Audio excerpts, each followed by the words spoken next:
Thanks, Jesse. All right, welcome everybody to the February 7th town board meeting, and I'll start the meeting with the pledge to the flag.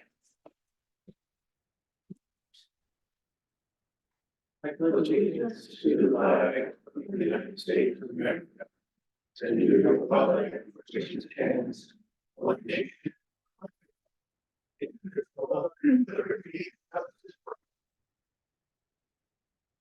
And we will begin with opportunity for privilege of the floor. Anybody who wishes to speak should have signed up already. I have two names there. Or raise your hand if you'd like to speak in Zoom land, so the clerk can recognize you. So with that, I will start with Matt Mix. Thank you. So I have here my work on the proposed zoning of where I think there needs to be some addressing made, and there's a copy for each one of you. Cal has a copy with my comments. This is my opinion of what has issues with it. We have 33,227 taxable acres in the town of Caroline. You're about to take 22,000 of those acres and strip the development rights off of it. One size fits all. That's part of this. I didn't even bring that up in it.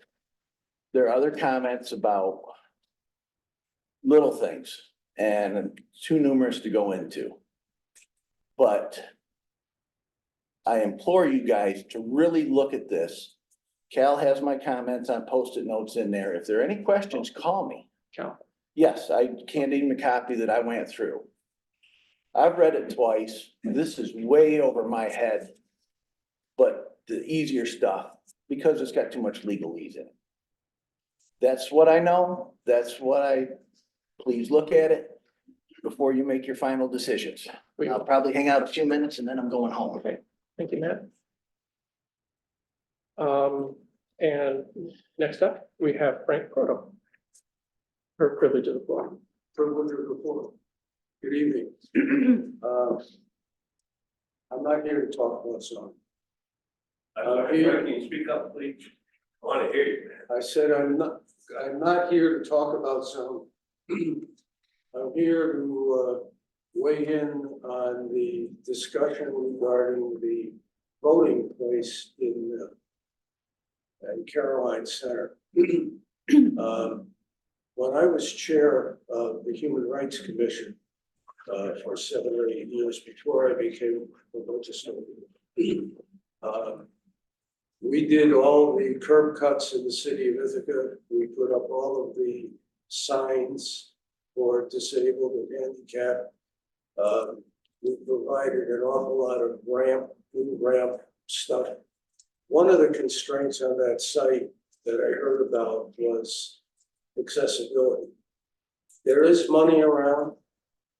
We helped get historic designation for this building. I helped Molly Adams bring money in for windows and a couple of other things. We did St. Thomas's Church down the street. I would urge the town board to first keep that site, weigh in on keeping that site open. No disrespect for the Board of Elections. I've spoken with the election commissioners, and they have legitimate concerns about accessibility and help. But there were at least 500 voters, regardless of party affiliation or whatever. You cannot you can't make a decision that inadvertently disenfranchises or could disenfranchise voters. And at least 500 people voted at that site in the last election. I would urge you to explore, and I know Becky is here. We have a historic group in town that could explore grants. We brought money in through Jim Seward, through Randy Cool, through several others. Anna Kellis is a willing listener. So is Lee Webb. Perhaps even Dan Klein at the county level. we could make an effort in some regard to adapt that building for accessibility, if that's the primary concern. Won't be perfect, but I really would urge the town to keep that site or weigh in on keeping that site open. I know that, as I said, the Board of Elections has some concerns, particularly about health. How do you resolve that? They've tried increasing the stipend that individuals can have because of that. But it still requires having personnel, even if they move the site to Brookendale, to the fire hall in Brookendale. It still requires physical bodies to be there and wait to record individuals. Do I have one more minute on my? Well, you're over a minute, but can you finish soon? Different topic, but a quick one that I've spoken to Mark about. There was an article in the paper just this last week that the county, and maybe Dan knows about this, the county appropriated some additional money for rural libraries in the current budget for 2024. I haven't checked the dollar amount or whatever, I just read the article.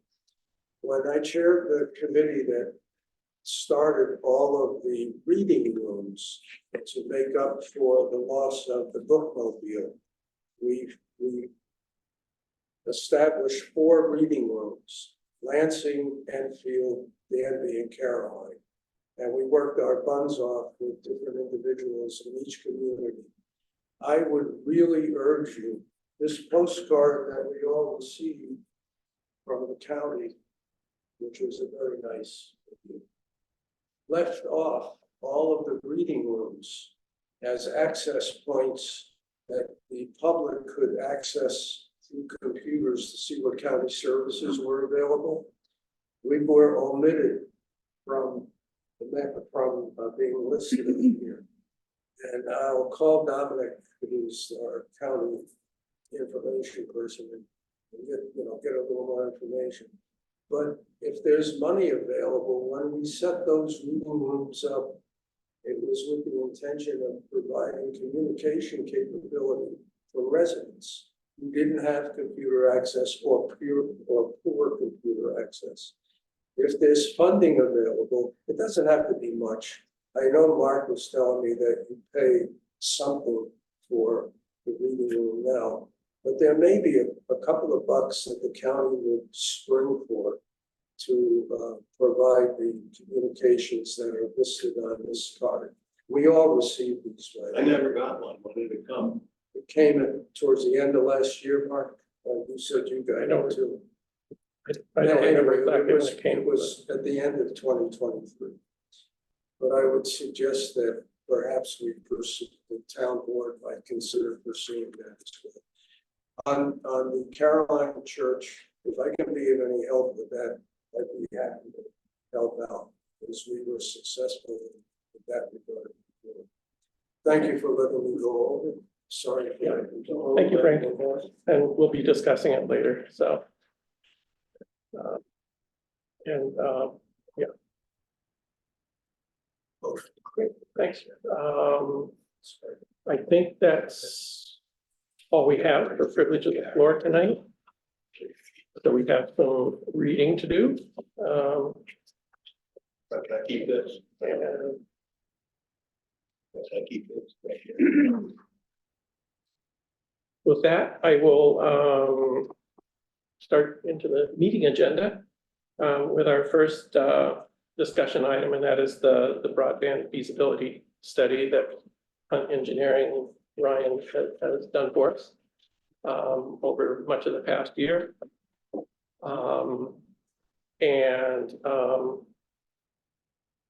So we've been looking at the feasibility of building a municipal broadband utility in Caroline. And we are sort of in a unique position, fortunate position, in being adjacent to Dryden that's started such an endeavor and is well underway. And so significant part of the thinking is that we could dovetail on that, build off of it, and actually be a complementary partner with Dryden in developing municipal broadband for our community. So Ryan Garrison from Hunt Engineering has joined us here tonight, as he has graciously done before. So thank you, Ryan. And the feasibility study is posted on the town website under, you can find it under current projects.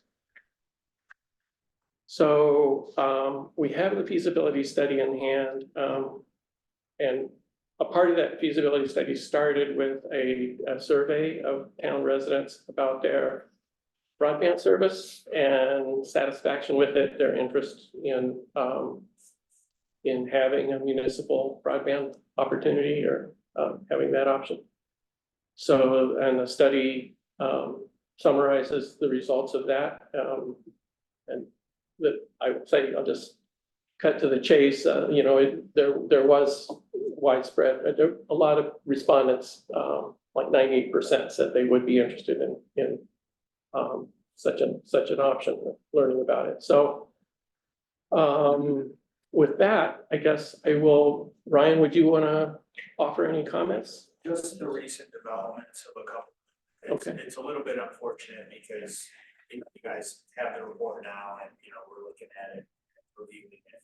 But there's funding available at the state level and there's funding available at the federal level. The state program is due very soon, but unfortunately it's, are you guys familiar with consolidated funding applications? It's a more simple, I think of it as a more simple version of grant application than the federal applications. So that one's due March. And there's 2 phases of that. The second phase comes in March 19th is when it's due.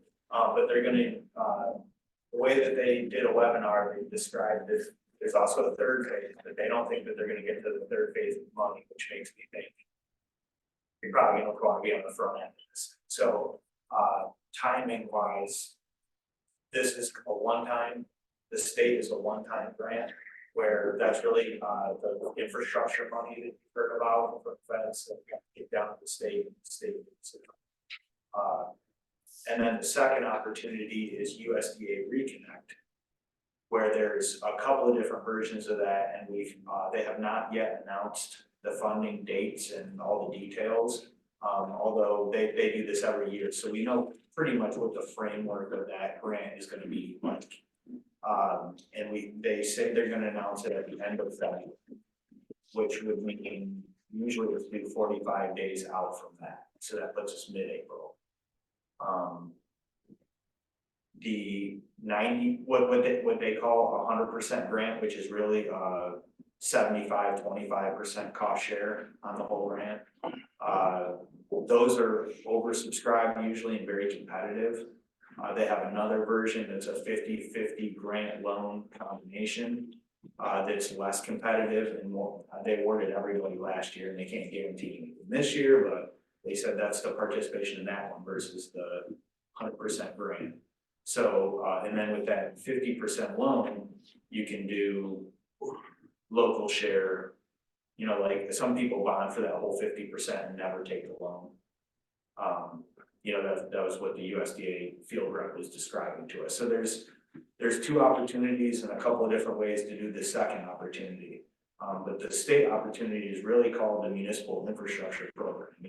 It is geared, in my mind, to folks just like yourselves. It requires public ownership. So, a conversation I was having earlier, if they're asking for these to be public networks, there's only gonna be so many takers. And I think there's $228 million that they've set aside for this municipal infrastructure program. So I think that phase 1 is really important. I think they're gonna see some applications. Others are not gonna be in a good position to do an application. We did the report just at about the right time, although it would have been nice to get through the edits and everything before we ran into grant funding. But I think that's the only thing I would add is that there's just two opportunities out there. depending on how you structure it, that's what's gonna reduce the risk. And honestly, that's not what, Drive doesn't get a lot of grant money to do what they're doing. So this would be the difference, you know, you guys, we've talked about in the report, hitting, you know, building it a certain way to reduce risk. This is only just gonna further reduce that risk for you if you were awarded grants. And none of them are guaranteed. And that's why we got into that conversation with the USDA about, okay, so if the 100% grant is oversubscribed and very competitive, you know, they actually brought up the 50-50 and how it was undersubscribed and they awarded everybody. Mhm. So just in the sense of getting money in a highly competitive broadband environment,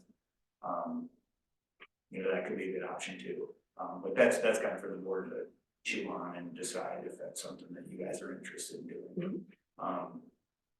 And, you know, and that then it comes into, so you guys have a decision to make about the broadband, whether you're gonna move forward with it or not move forward, and we have these 2 grant funding opportunities. Can it be submitted and contingent upon award to give you guys some time, you know, so I think there are a couple of different ways to look at applying for the grants if you guys are interested in, but it's free money. The program won't be around again next year. And unfortunately, the opportunity is coming due March 8th instead of, you know, a little bit later. It's here.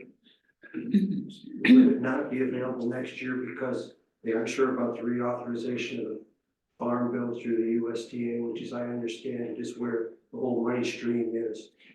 The USDA will be around next year. Yeah, the USDA. Yep. But The state program.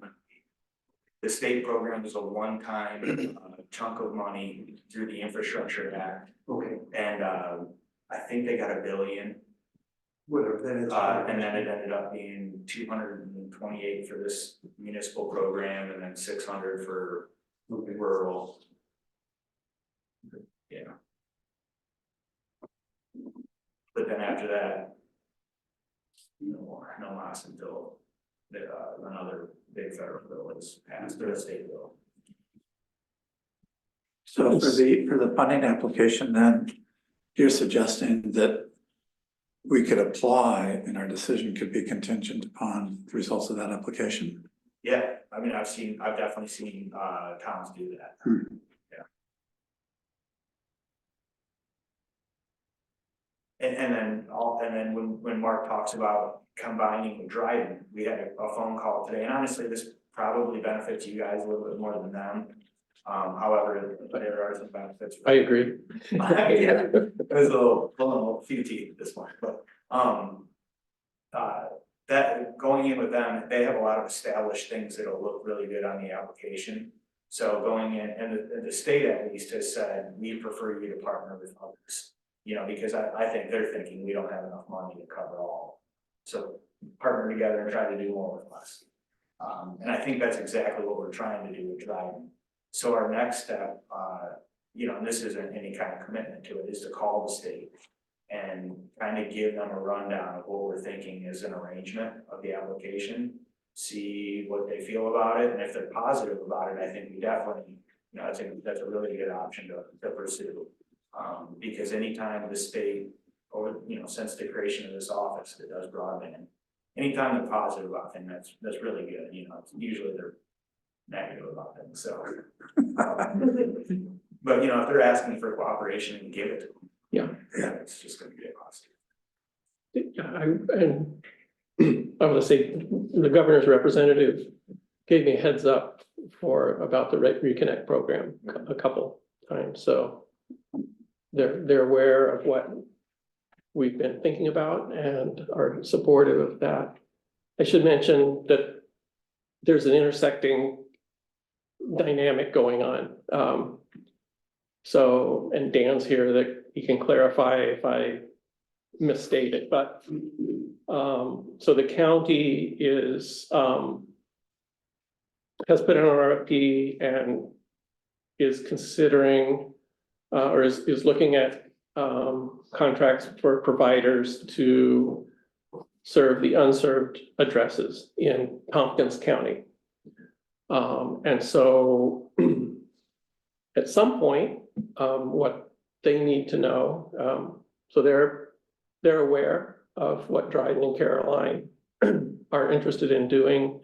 And so, in order not to confound what we're doing, they need to know at some point, and I don't know exactly when that is, but they need to know which direction we're going. Is that fair? I think so, yeah.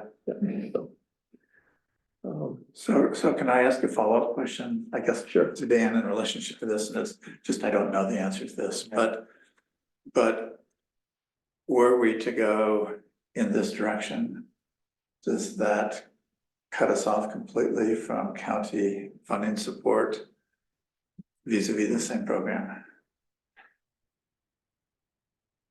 I know that could be a tough question. Yeah, I'm trying to really want to make sure I know the answer to this. You're probably not surprised. I should have been prepared for that question. Well, you might not know the answer yet. Yeah.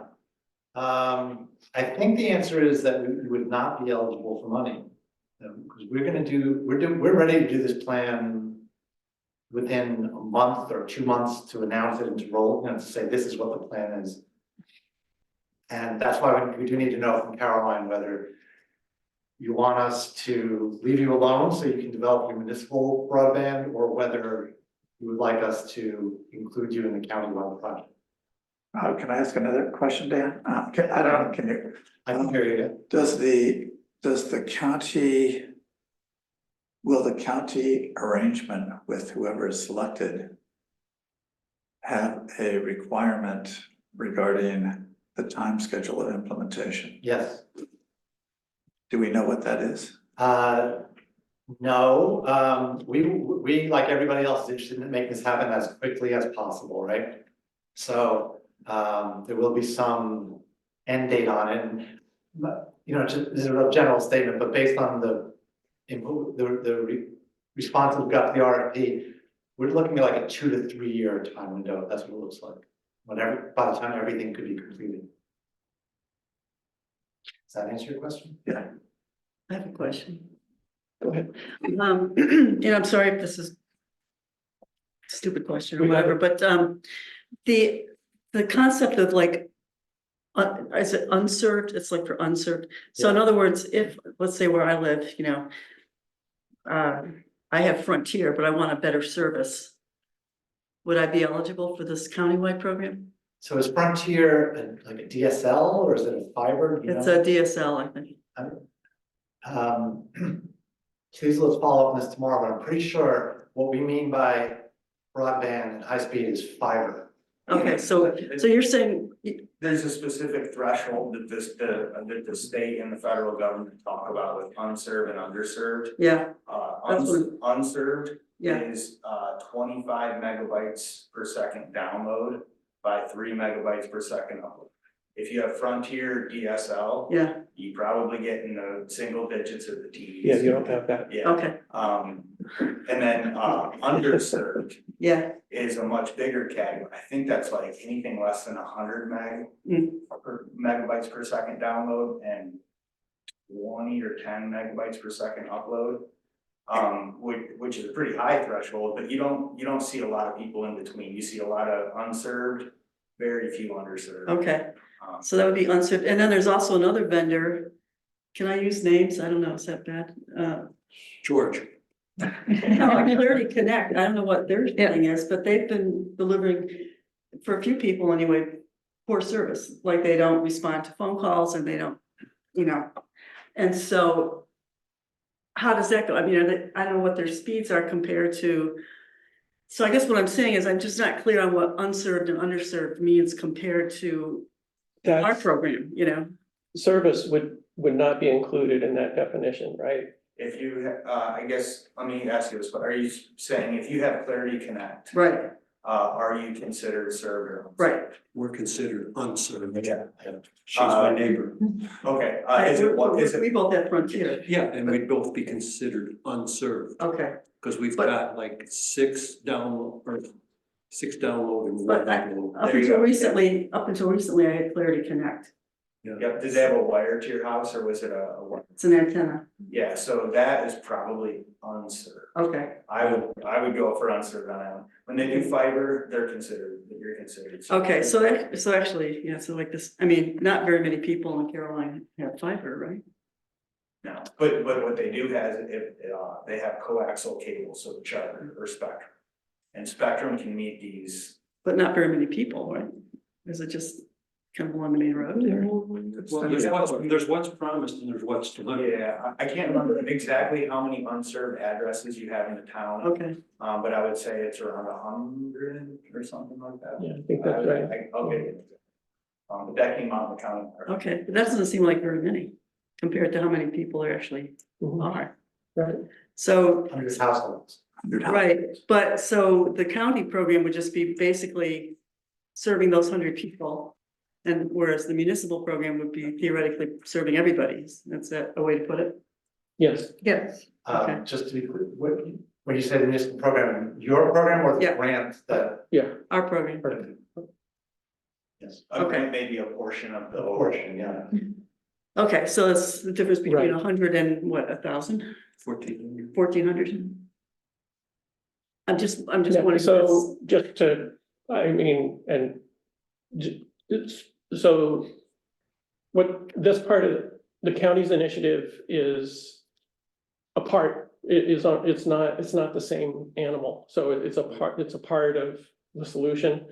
So there'd have to be some other solution for, I mean, this kind of speaks to, I was gonna say, Ryan's pointed out before, sort of highlighted, the features of the municipal broadband, option that we're developing that offer advantages over a lot of the other services.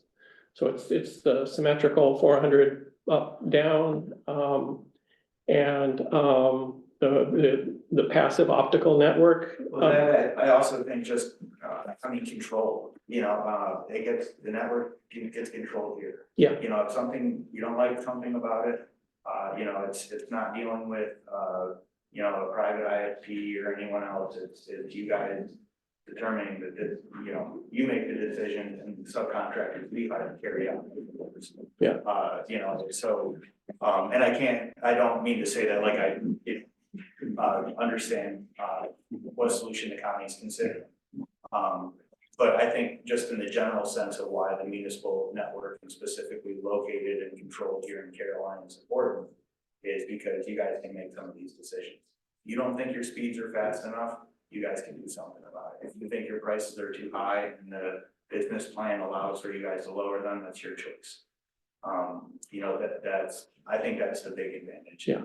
All the technology and the different bells and whistles that we do feel like we can put together a better product than a lot of private ISPs. We work right alongside them in neighboring communities, and I feel like our system's better, but that's just not. Great, thank you. I would second that, because what the county is trying to do is reach all those unserved addresses. We can't take on all the rest of it, all, trying to provide competition for everyone, making sure the service is the best, all that kind of stuff. We would love to, but this is already gonna be cost like many millions of dollars. So that's the goal we set. We want to at least get everybody one option. What you're proposing is something well beyond that and better. So they're not, like you just said, not the same. Can I ask one more question, Dan? I mean, again, this is kind of a devil's advocate question that follows up on my Oh, we earlier one. don't allow this. So the county is going forward with this. And if two towns opt out. If two towns didn't opt out, of the county's plan, then a certain allocations, the county's plan would go to those towns. Yeah. So I guess I'm just asking hypothetically, whether there then wouldn't be a possibility of our going back to the county and saying, given this situation, if we do back out, we're gonna be doing it at our own risk, but therefore contributing funds to the other towns. In a kind of quid pro quo situation. So I guess I'm just asking whether there might not still be any option for us going to the county and having a discussion about that? Well, you can always come and have a discussion. This is my best answer, and I need to say, like, I'm not an expert in this, I've been talking about this with a lot of people. Yeah, we know. So it's really, like, I'm not the guy, but, And we really appreciate you coming out here, I love this, broadband is my favorite topic, because it's just so essential for all of us. I didn't have high-speed internet in my house until 2 years ago, wasn't able to Zoom during half the pandemic, you know, We remember. So having said all that, one reason why it would be a little hard to do what you're saying is that we're doing it all now. If we could wait 2 years to decide how we're giving everything up, or a year, or whatever it is, until you've figured out whether you want in or out, or how much you need from us, that would be one scenario that we're like ready to cement the plan in place and start it. So it'd be a little hard to amend it later when you have developed a plan and figure out what we need. So that's one answer. Another answer is that we are not just giving money to all the towns. Right. What we're doing is, for each project, we are working with the internet service provider. They're gonna provide quite a bit of money up front. And then we're applying for these grants, so that's the timing issue, right? And then whatever's left over, the county is gonna consider filling in the rest. So that's why it's hard for me to just say yes, I know what you're saying, because they're all connected. And I guess, yeah, and So- just to follow on to that, you know, we're gonna be applying for grants, so that's. Are we applying for the same grants? I'm just wondering, I'm like, I don't, this- well, no. okay, So that's just, I've mentioned this to you guys before, there's one problem with what we're doing. We are almost ready to launch this thing. And yet the federal money, where most of the money is, that we think we can tap into, is, no one knows when it's gonna be ready. A year from now, a year and a half from now, those are just guesses. So we're in this funny position of we're almost ready to say, let's go, except the money isn't there yet. We're ahead of the grant cycles. well, that's where we were, but when the county gave us money for the feasibility study, Yes. was trying to get this together. So the grants Ryan's talking about are not the ones we're going for, as far as I know. But from what you just described, am I correct to think that we have some breathing room to make our decision? Your breathing room's getting short, yeah, we're meeting in a week, and, I know they're expecting me to bring back a response from the town of Caroline, what is it you wanna do? Yeah. That is short, Yeah, that's like tonight's short. Well, 7 whole days. well, I mean, Could be. this conversation probably started 2 months ago, this isn't day one, right, so. But yes, now, if you told me, or you told the county, you need a little more time, that you need to do this, and this in order to make your final decision, and you give us a timeline on that, we would definitely consider that. We're not obligated to make a decision in a week, but That was remember, the my, rest of the county's waiting too. but that was my question related to, you know, this funding's out there. In the distance, I guess you don't know when, but, so yeah, whether, But your funding is ready, your funding. exactly. Yeah. Yeah, Well, So- we actually have funding in the bank. Okay. right, You know. so we can start to build out, Yeah, we have, with the ARPA funds and some of the feasibility funds, and hopefully get this other grants coming in. Yeah. I was hoping that these two programs, the county and what we were doing, could mesh together, but it doesn't look like they can. So, yeah, because if we lose the unserved, then our grant proposal isn't as strong. Yes, that's correct. And there's another factor you should know, and it's a theoretical thing you should know, is that it's possible that other internet service providers are also bidding on Caroline right now, or planning to build out into Caroline, parts of Caroline, and that's gonna affect your business plan too. Concern of mine is past the getting service, but it just becomes service maintenance, upkeep, and customer service. Whereas if we're just a little entity, Caroline, Dryden, versus something that's more county-wide, that's more comprehensive, and gonna be able to provide that customer service, system maintenance, upkeep and whatever. And then the other question is, where is this hardware for this gonna go? In the proposal, it says whatever the 4-post equipment is gonna go. in- They're small Okay, well, cabinets, I have no idea. so It's gonna go here in the town hall. The map shows it at the highway department. And then it's gonna go in Speedsville Fire Hall. Has anybody asked Speedsville Fire Company what they think about this proposal? Well, those would be things that It's we theoretical. figure out going forward. If we didn't get in there, we would get some. I'm confident that we can figure it out. I'm, Worth asking questions, you know. Yeah. but you know, the map shows it is the highway department and it says it's gonna be here and if it's gonna be here and just. If it's small, yeah, but just the physical presence of it, where's it gonna be? Well, that's, yeah, we. Wasn't that a problem with any?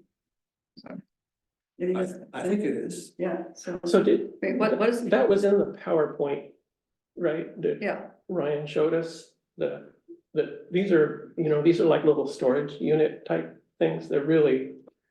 So it could be, I'm sure there's space here on this town hall lot. Okay, well, I just, to my mind, it was kind of this. Something to be considered that I didn't, for my peace of mind, it wasn't Mhm. sufficiently addressed. Right. Whether I'm right or wrong,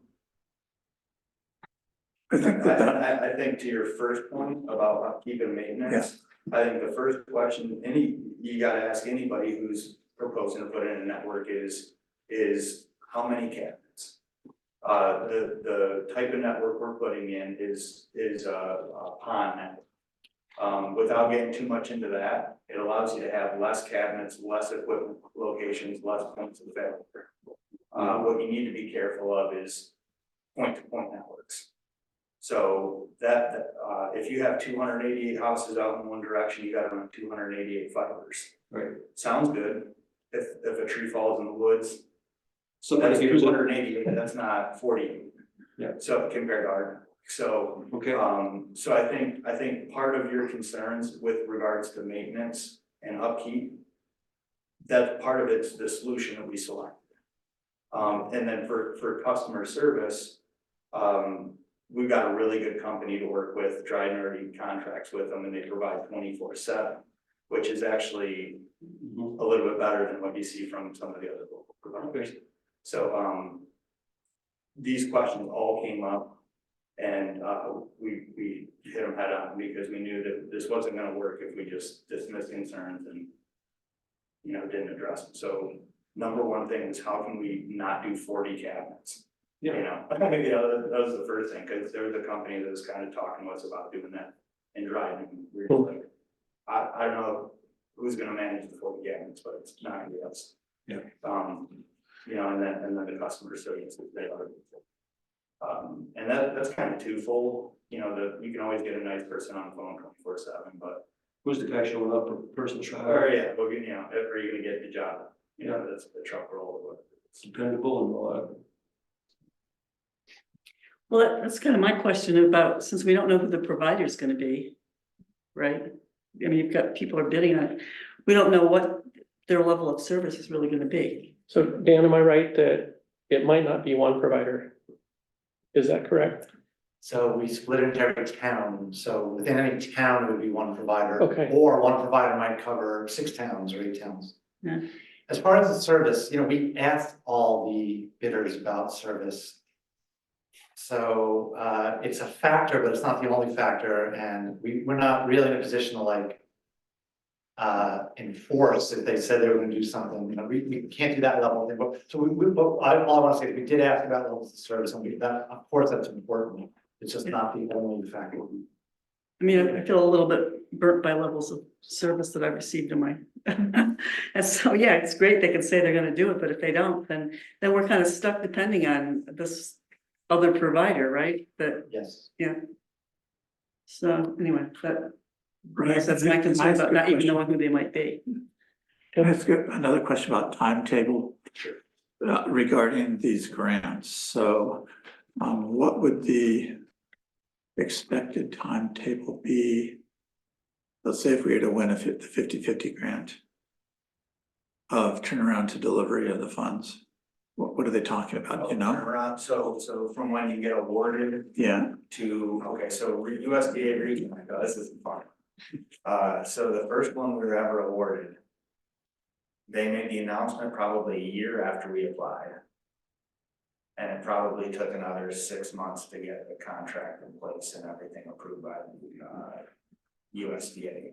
It's been painful. So you're- And with the state, this is their first program, so hopefully it's not that, but they have put, I can't remember what, I think you gotta have all the work done by 2026 or 2027, probably 2027. On phase 1 for it. They had that number in the document. so I'm just trying to get a sense that almost sounds roughly like the county's time schedule as well. Yeah. It's interesting. Yeah, I mean, one thing is that everyone in the country is doing this right now. Right, yeah. So there's a lot of competition for the same Yeah. supplies and locations. And that really speaks to, you know, we're at a unique point in time, and this is an opportunity to, So another question that I have, given the fact that we do have funds available,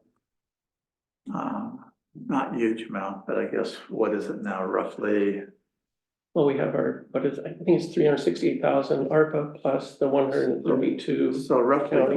roughly 400. Roughly four. Roughly 400. So, and I don't know, that's why I'm asking, what could that accomplish in the short run? Let's say if we were to start doing this and try to do Yeah, it from in Yellow Book. phases. Say, because Yellow Farm's already there. 8 miles of fiber.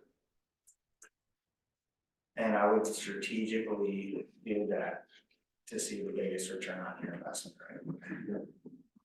So 8 miles of fiber would really put a good hit on a lot of our underserved communities, because it would certainly hit this end of town. Right, that's how it would work probably, right? Well, the issue with the underserved ones is they're way out there and Yeah. they're spread Right. Dispersed. So 8 miles probably wouldn't get you very far with unserved customers unless you picked a very specific pocket Right, to go after. And that's what I was thinking, I mean, that's what I was You thinking. could definitely, but it would be hard to, get like a significant chunk of that 100 just because of Right. the dispersion. Right, okay.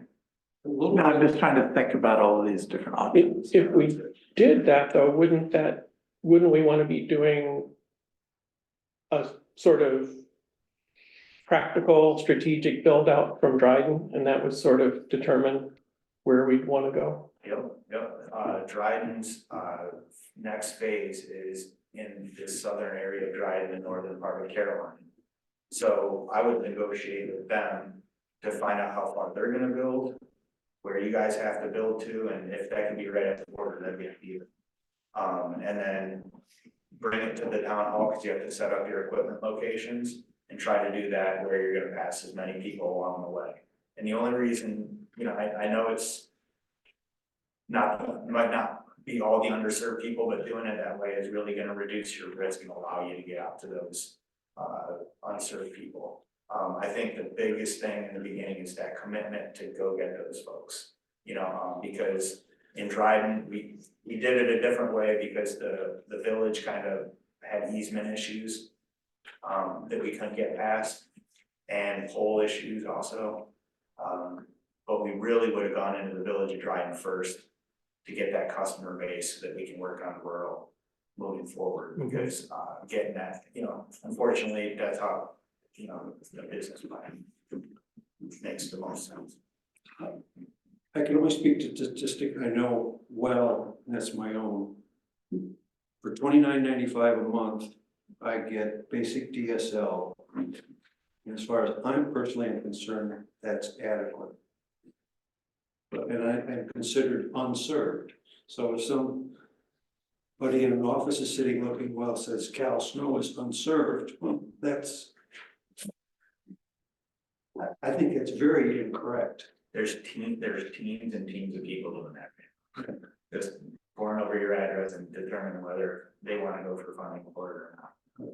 Can you Zoom from your house, Cal? Yep, Stream movies? I have no idea. Okay. I have the same system he has. Yep. I can stream and I can Zoom.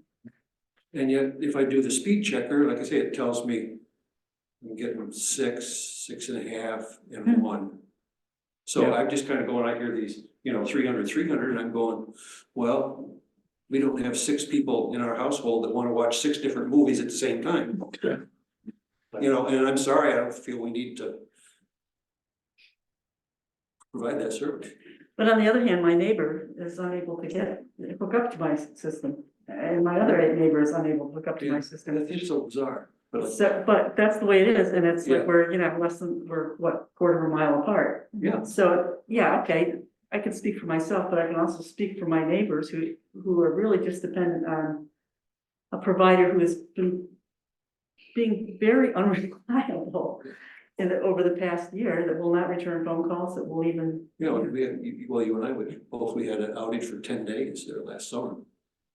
Summer before, wasn't it? Well, that was Clarity, you guys Providers. weren't able to hook up with Clarity, I thought.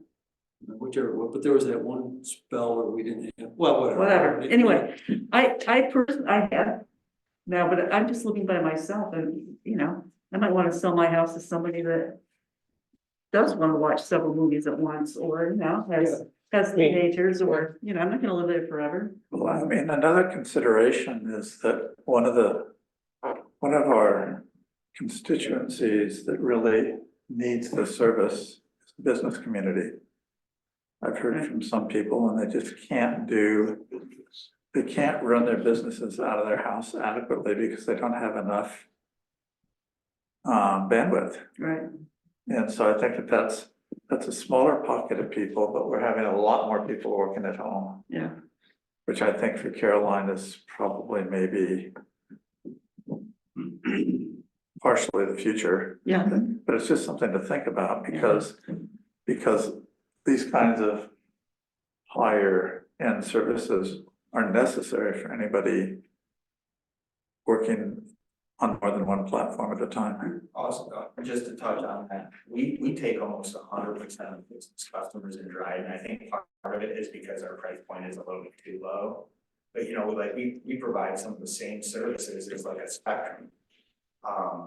But they charge $800, $900 a month, whereas we're like at $250 for far superior bandwidth. So I think there's actually a little bit of adjustment there, but at the end of the day, we can do that business circuit for about half the price at the very least, providing far superior speeds.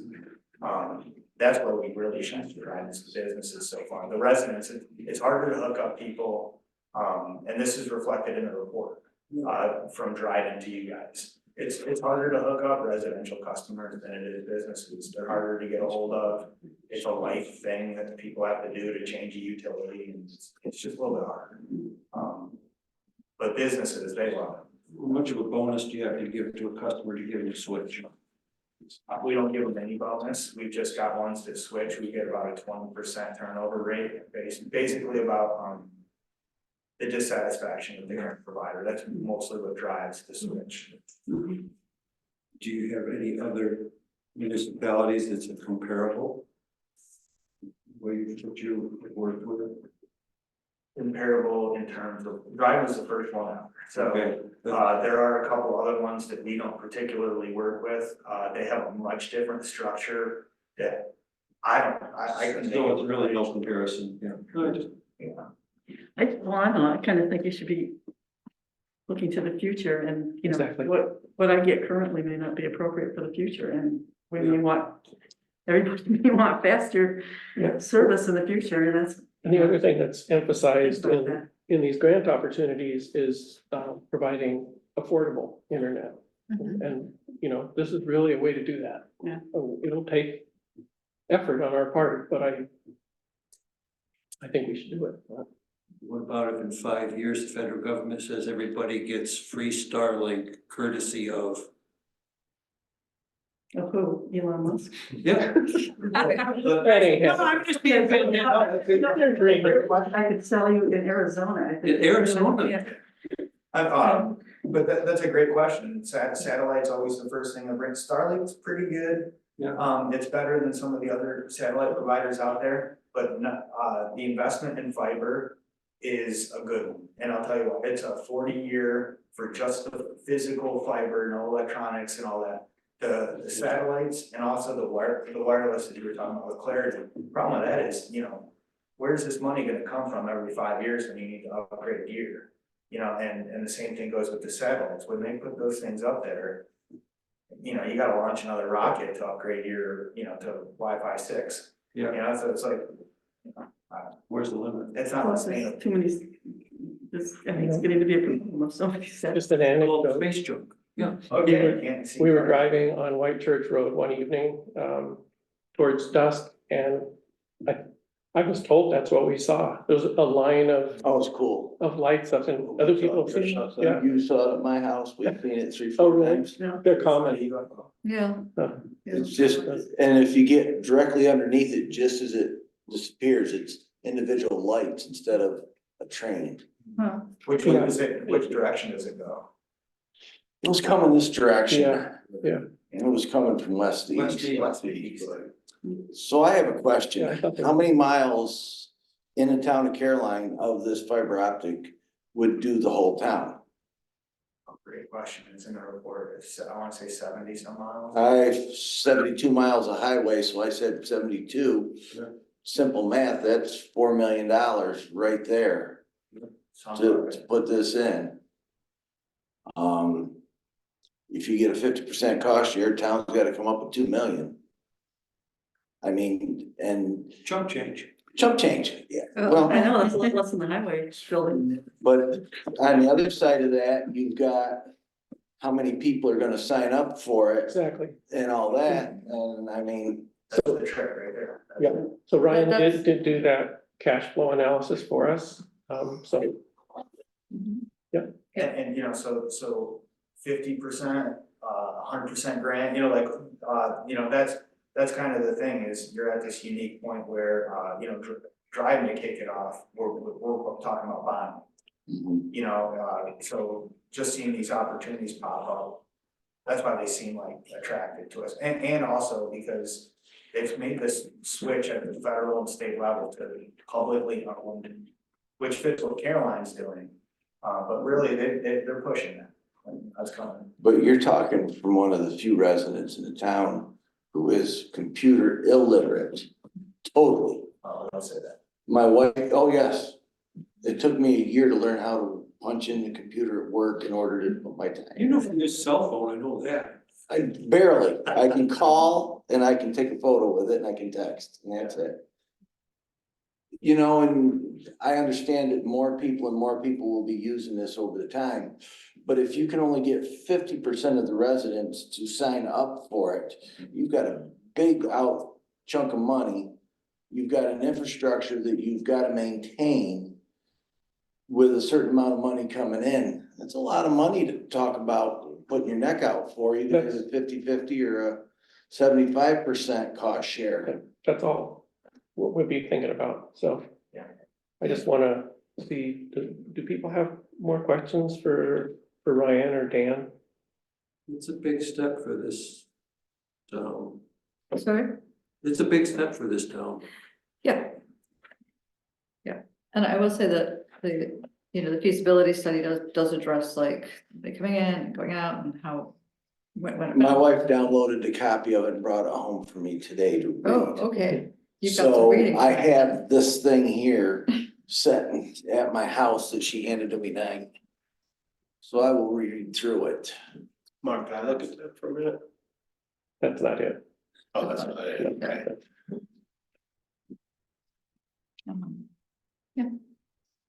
So I guess the major question is, where and when do we stand with the county?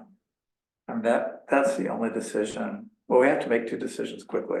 7 days. One is that, well, the 7 days would also be about the But also you go can for apply applying for for the that grant. Right. Get that going.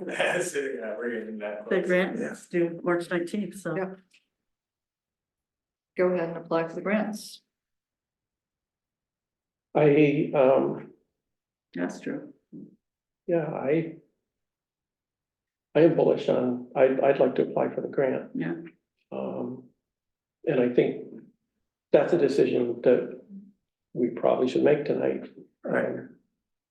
Because it doesn't matter, you don't know that you're gonna get it, so you might as well keep all your options open.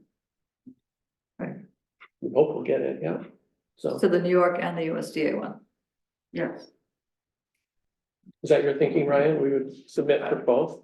I mean, I would, that, you know, per our conversation, the USDA guy said one or the other, you can deny You either could one of them. decline the other one. Even if you won the grant and you decided you didn't wanna do this down the road, it's not too late. Yeah, But the, you know, there's more questions around that USDA one, timeframe, cost share. That one's a little more complicated, but yeah, I think that both of them are really good opportunities, and I think we could kind of hedge our bets with both of them. okay, great. The state one seems a little bit more easy to talk about than us decisions. Great, so, would we offer a authorizing resolution at our next meeting or something to do that? Okay. Great. Other thoughts? Before we move on? And this grant would be a 50-50 grant. No, that's the USDA one. The state grant actually requires no match. And will pay for, you probably won't get a report if you haven't paid for it through. But yeah, they'll pay for everything through that. I think, but then that comes down to how do they look at it? Do the providers that throw in a little bit of change? Yep. Look a little better? Is there any chance of any higher levels of grant funding? Is there any chance of what? Higher levels of grant funding? Other levels, you mean? Higher levels. Higher level. Well, it's pretty high. Well, this is the federal and state. Yeah. And there's just one level of grant funding. You're looking at me like you don't understand what I don't I'm trying understand what to you're saying. I don't understand what you're saying. Some grants are 50-50, 25, that kind of like the historic. Yeah. Oh, I got the you. 50-50 and the 100% are both versions of the USDA. They have two different, and they actually have 100% loan as well at 2%. Okay. The 50-50 loan is at cost of treasury. But the state is not a match, is that correct? There's no match required, but like I was saying that, you know. It's good to have a little money saying we're already some providers committed. might come in with some. So that sounds like Right. 100% to me. Oh, yeah. Okay. I think any more questions I have, just burning up time, so we've got a lot of other stuff to do. I guess, if I may. Yeah, You know, so what message shall I take back to the county? Mark is bullish, Cal is wondering, I don't know. What else new? Those are the two easy ones. I very much support working with Dryden. Okay. On this municipal, budget. Yeah. Yeah. I'm bullish too. Very good. Okay. I'd be even more bullish if the county would negotiate on the road. I guess that's, so that is a question that, you know, Dan kind of needs to know if, like, if we Right. voted on it tonight, that would, I would put a resolution forward to say that I think we should move forward in this direction with this. These grant opportunities are upon us. It's time to move. We have a feasibility study done. That's been pretty rigorous and does establish that, you know, Positive. it is feasible. We have a partner municipality that's doing it and doing it successfully, and frankly is willing and able to be a supportive partner. So I think it's a golden opportunity. I want to know what it makes our budget look like in 5 years from now with various levels of subscription. So I sent you, I don't know the answer to that. So I thought the cash flow models that you showed us were encouraging. I included a couple of different take rate percentages, but in driving, we definitely went back and, members of their broadband committee, I sat down with them and ran other scenarios and did risk analysis. This individual was, had a whole system for risk analysis that he did. So we definitely had those sit downs, to run those, because it's working, like I said, it's better to see the issues, deal with them. We got to. Yeah, you have to, we can't, so. So Ryan, have you worked with the town of Dryden's municipal advisor on this? Are you talking about municipal solutions? Yes. So, yeah, we introduced them to Dryden for that, so I don't think they really full, but yeah. So I just, at our attorney's recommendation, I contacted him the other day. So, I mean, it sounds like they help with this kind of Yes, analysis. yeah, they do, they're just like financial advisors for municipalities who. I know them from the sewer world, we do water, sewer, wastewater, all that. So I was introduced to the gentleman, and where he's been very helpful is navigating grant requirements. And following, helping the town follow through with those, and the bonding, he handled all the bonding for Dryden, so. Kind of a catch-all that they can do all kinds of different financial exercises for towns. We also used a Cornell professor, I forgot his, Mr. Foote, John Foote. The person was Jeff Smith. It's the person. Well, Jeff Smith from Municipal Solutions, Yeah. is a Cornell Oh, professor, okay. came in and did a pro forma Okay. review, and Anyway, I think, we can get help on that, and, that's what bonding is for, it's a way for us to pay for something that's enormous over time, so. Can I ask a really stupid question? no such thing. What's the- questions. What's the point? What's the point of this whole enterprise? To provide Basically, affordable internet for the town residents, and we don't have that now. right? That's what I think. I mean, Ryan's report summarized the price points for the different providers. As other people have noted, when you have service issues and things, we don't have control over that, so, so I think in addition to those two things, it's having local control, which, we did that with the streetlights. Now we own and control our own streetlights. It's also one thing to look at with cost, and for us to say we thought it was too expensive. But that was that was part of the survey. We wanted to make sure that that was the feeling, cause it's relative, right? I mean, something's expensive to one person, not expensive to another person. So that was part of the questioning to the residents, is let us know, do you feel like this price is something you wanna pay? Yeah. Or is it something that needs to be addressed? I just asked my question because for me, one thing I always try to remember is begin with the end in mind. Yeah. And it's helped clarify my thinking, where are we trying to go with this? Affordable internet for everybody in the town. I just think internet service is really important to people now. The one thing that I heard consistently from the residents of the town over the past 9 months, going door to door, that was the primary issue. Absolutely nothing else. That's totally correct. And it came from people who are already served and people who aren't served. The already served are frustrated with various levels of service. And The underserved are freaking out. Yeah. Especially the underserved who have businesses and that's. or have kids in school. Yeah. Or have kids in school, school. I mean, So I think that the need is certainly there. yeah. And the desire of the town is there. The challenge that we have is trying to do this in a responsible and economically prudent way the grant situation doesn't commit us to that. As far as I'm concerned, if we could start with the pilot program now anyway and serve some people who aren't served, we'd be able to do that faster than the county for sure. At least a segment of it. So that I see as a win-win because we already have those funds and we've committed to using those ARPA funds for this purpose. I agree. So I guess I'm inclined to go in this direction. I really would have preferred for us to be able to do it a little bit slower with the county, you know, but I guess it is what it is. Yeah, but, yeah.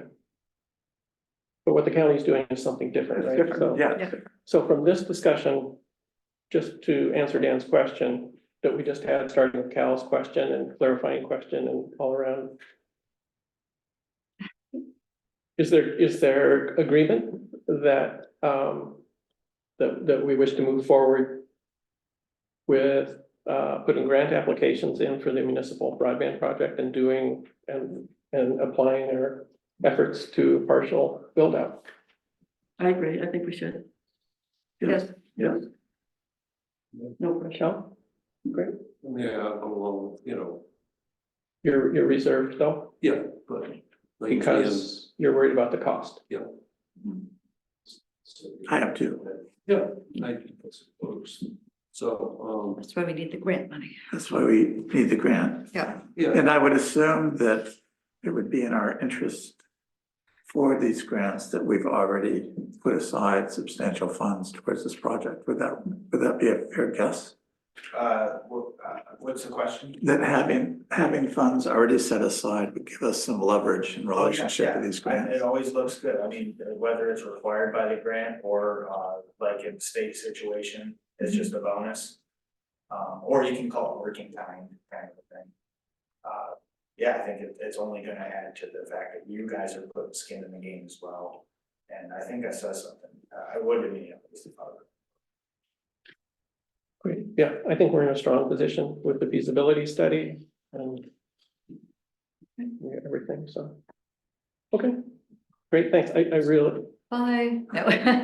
I really wanna thank, We're not leaving each other, we're not. Oh, okay. Oh, you have more to say probably. I do not have more to say, but I just meant, I thought you meant like you're going your own way and. No, I just meant. so I just wanted to thank Ryan and Dan for coming and helping us with this discussion tonight, because Yeah. it's, you know, I know that it's been on all of our minds, leading up to this meeting and. We all want to get everybody with internet Yeah, service. so, That's and it's the a big thing, and how to decision. do it.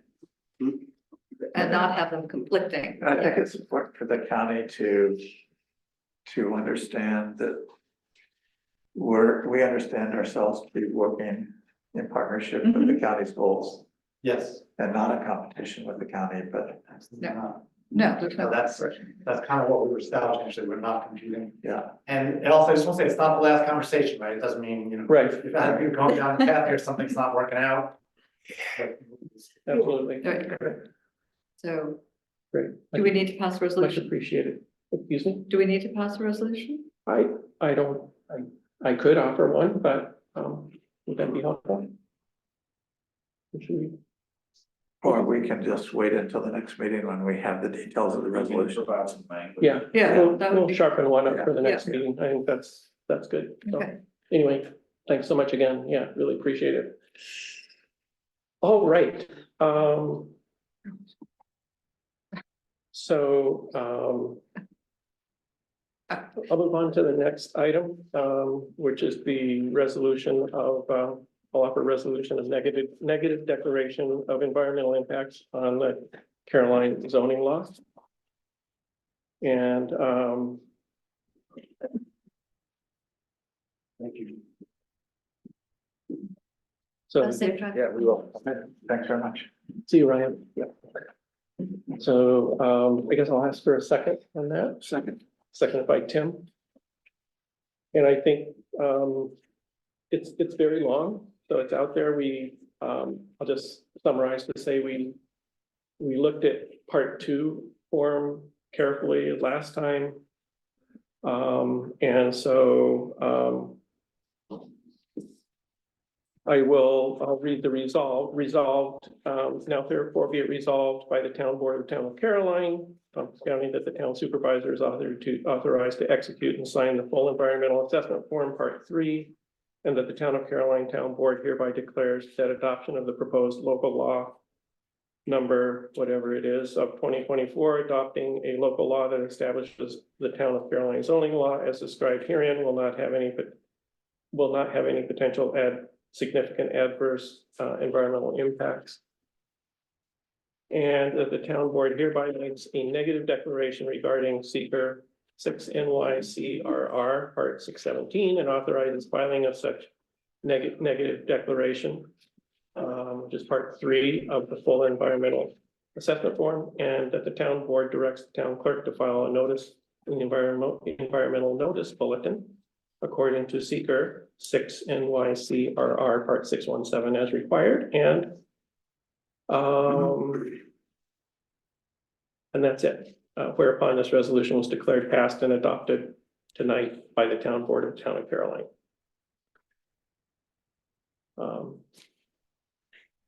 So, and there's an exhibit A, which is a summary of the findings from our part 2 form that we talked about last time. So with that, I'll ask if there's any discussion, and if there's not, I'll call for a vote. I just want to make sure people here know that we discussed this at length the last meeting. That was part 2. Yeah, And we discussed part 1 before we discussed part 2. that's right. Yes, we have discussed this a lot. I have one question to that, because only one thing that I wrote here has to do with environmental impact, more or less. And that was one section in there that talked about cleaning gravel out of creeks. And I'm sorry, but if you do not clean some of these intermittent streams, you will have flooding. That is an environmental impact if you don't keep that water in its banks. Is it agricultural? I'm free to do it. But the minute you're not agricultural, you can't clean that stream that's going down across your property. That all of a sudden is gonna flood half of your property because it got a sandbar in it.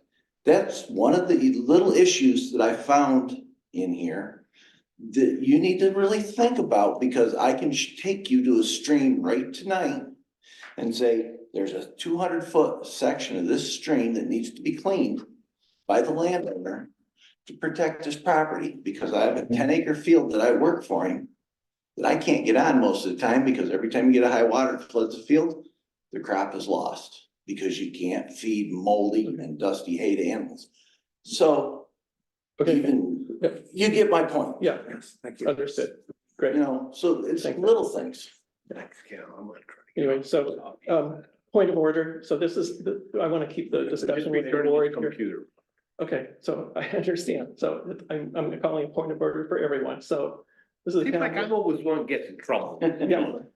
Well, you're the bad kid, Pete. You're the bad one, boy. you're the one standing up and. We know you. I'm the one who returned Cal's computer. Thank you for doing And I didn't that. want to throw it at him because I might miss and hit you, and that would be terrible.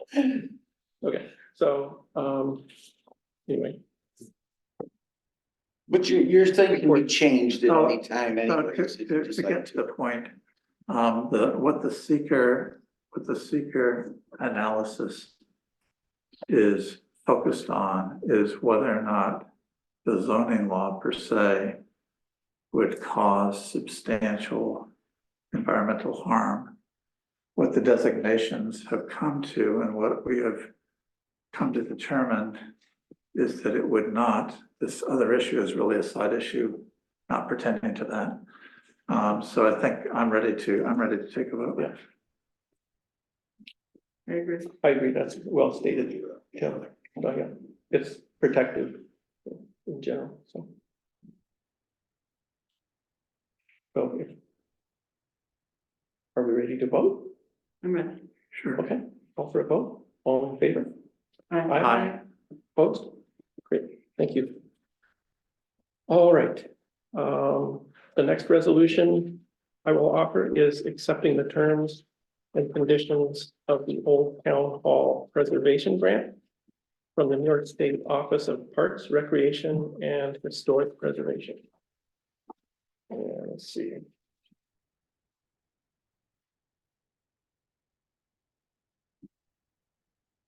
This is a ministerial necessity for accepting these grant funds, so. So whereas the town of Caroline applied for financial assistance from the New York State Office of Parks, Recreation, and Historic Preservation under Title IX of the Environmental Protection Act of '93 for the purpose of funding the old Caroline Town Hall Restoration Project. Therefore, be it resolved, the town of Caroline is authorized and directed to accept these grant funds in an amount not to exceed $375,000 for the project described in the grant application, and further be it resolved, the town of Caroline is authorized and directed to agree to the terms and conditions of the state of New York contract for grants with OPRHP for funding the old Caroline Town Hall Restoration Project, and further be it resolved, the town of Caroline is authorized and directed to agree to the terms and conditions of any required deed of easement granted to OPRHP that affects title to real property owned by the town and improved by grant funds, which may be duly recorded public access covenant, conservation easement, and or preservation covenant, and further be it resolved, the Caroline Town Board delegates signing authority to execute the contract and any amendments thereto, any required deed of easement, and any other certifications to the individual who holds the following elected office, town supervisor.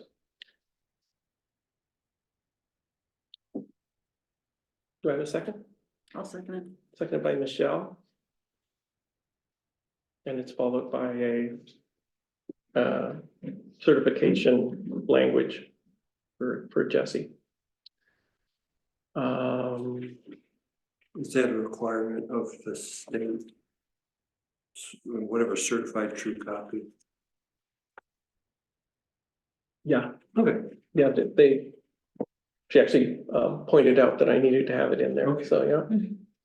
I know when Jesse creates a certified resolution, she has language like that in there, but they wanted this language. On the previous vote, it says it calls for a roll call vote. Is Oh, that, that's a good point, Cal. is this something that we did incorrect? I mean, it just seems like that's the way. Right? That's a good point. Okay. Oh, let's see, Yeah. on the previous resolution, I don't Or know, did have a whatever. roll call, yeah, it had Yeah. the name of it. It just had a lot of Obviously, Yeah. part of the seeker requirement. or requirements. I mean, because it just went on for pages. yeah, So I would like to call for a roll call vote on the previous resolution, please. okay. So let's do that now before we Yes. adopt this other resolution. So, thank you, Cal. So moving back to the negative declaration, I will do a roll call vote, and I'm listed first. I, Councilmember Murray, Aye. Councilmember Kelly McKenzie, Aye. Councilmember Snow, Aye. Councilmember Brown. Aye. Great. Thank you all. Thanks again for catching that. Thanks, Cal. Now, Back to the story. moving back to the historic town hall.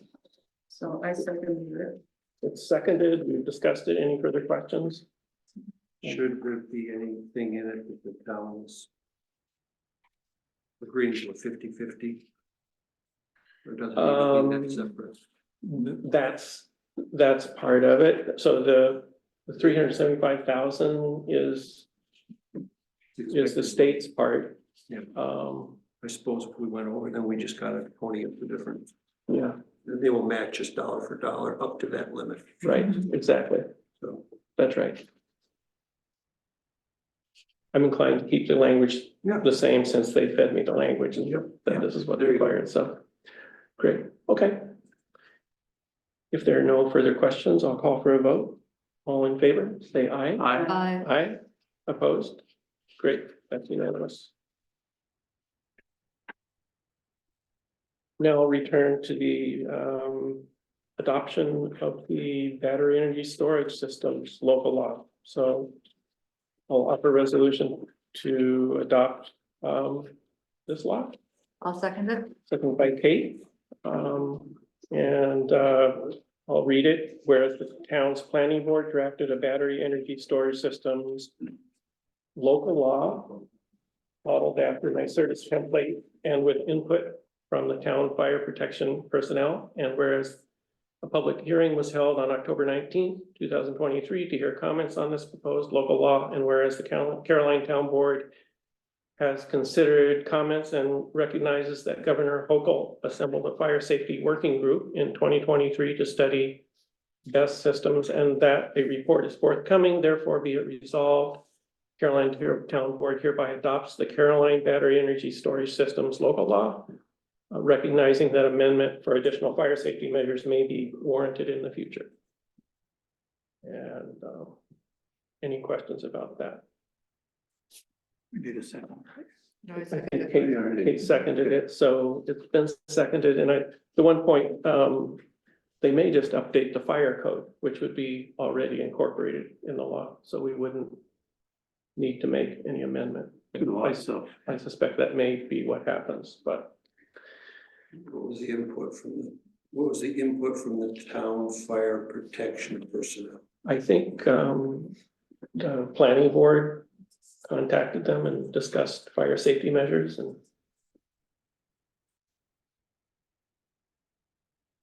Will the presence of BESS in the town do anything for the town's liability insurance premiums, one way or the other? and, yeah, I'd have to find that out. It would probably, if it did, the liability would probably be greater without this local law than with it. I see your point. The local law is protective, so either way, they're allowed. Right now, they're allowed, you know. For me, it's premature. I'd be fine for anything under 600. The split between small and large is 600 kilowatts. I'd be fine with up to 600 kilowatts, but anything over 600 kilowatts, it's grid tied. I just don't want to see that in this town yet. There's just too many things for me in terms of fire code.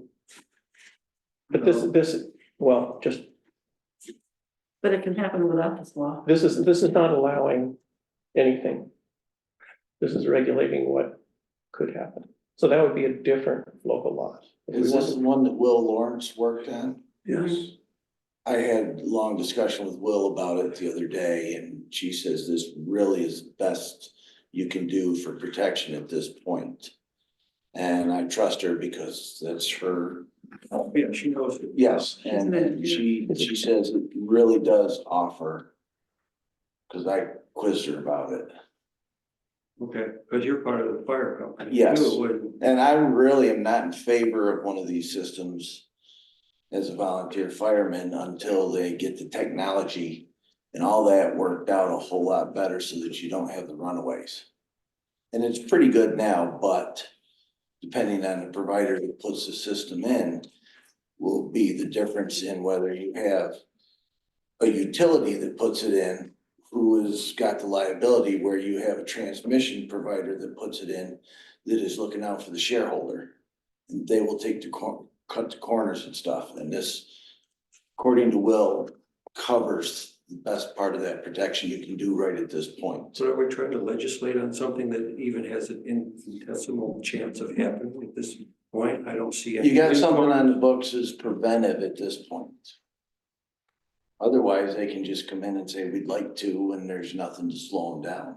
So if it's just removed from the zoning, then it would be prohibited, period. That's not what we're talking about right now. Yeah, that's not, Well, all this stuff ties together. I just don't get it. This is not promoting them. It's just. So without this, they can come in anyway. So I don't. I'm sorry, excuse me. I just wanted to remind the board that you don't need to persuade a member from their feeling on, just take the vote. Thank you, Jesse. Okay. Anyway. I mean, Good point. good point. I don't think Jesse's meaning to dismiss anyone, but we should each state our opinions and then make a decision, so. Okay. No, and I think it's a fair point, but I just, somehow to me, it's almost like. I just, Okay, I don't wanna see one and just, maybe in my convoluted thinking, I just see somehow. Having a law that makes things almost invite somebody, hey, well, maybe we go put one in Caroline, because here's their resident, here's their. we're legitimizing them by having a law that mentions. Thank you, that's much more eloquently put than I could come up with. My feeling about this is this is a law that was initiated, written and recommended by the planning committee. And it happened as a result of the planning committee's articulation of a solar farm law. Yeah. And it was seen to be a corollary aspect of that. Law A could lead to situation B. We don't have a law for situation B. So the planning boards have spent 2 years doing this incredibly complicated law. And I have a lot of confidence in them, so I'm ready to support it. Okay, thank you. Kate, any comments? I'm going to support it, for the same reason as Tim. I'm impressed with the work that the group did on writing the law. Great, I'm ready to vote. If anybody, does anybody want to make another statement, or otherwise I'll call for a vote? I guess I'll abstain because I feel I misinformed myself. As a result of the conversation tonight. However you wish. That's my conscience. You can change your mind from now until the time we vote. Okay, with that, I'll call for a vote. All in favor, raise your hand or say aye. Aye. Aye. Opposed? Abstain? Ditto. We have one abstention. Cal, Yeah, I mean, ditto with it, right? thank you. Right. If Abstain. you said ditto, you would be agreeing. Yeah. All right.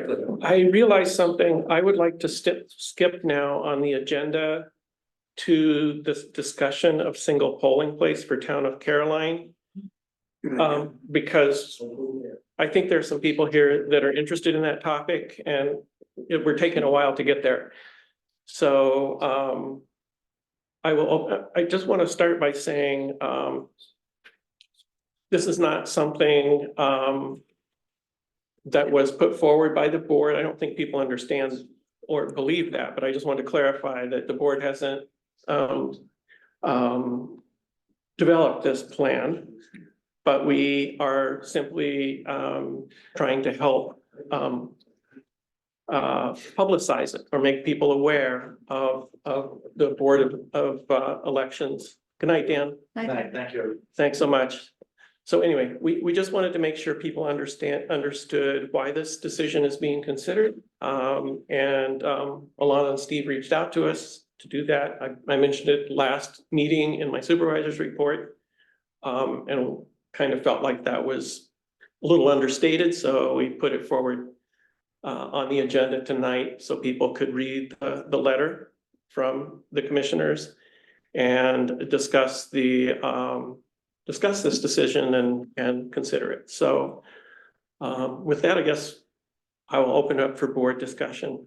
I'd just like to add one other thing, partially in relationship to Frank's presentation. There were three aspects of the District 1 site that the election commissioners seemed to be uncomfortable with. One was access, two was staffing, and the third was unstable internet at the site, which disrupts the county's wireless communication regarding voting machines and tabulation. So that was also part of it. We're gonna fix that. Extra piece. We can just tell them we're gonna fix it. Yeah, we're gonna fix that. Yeah.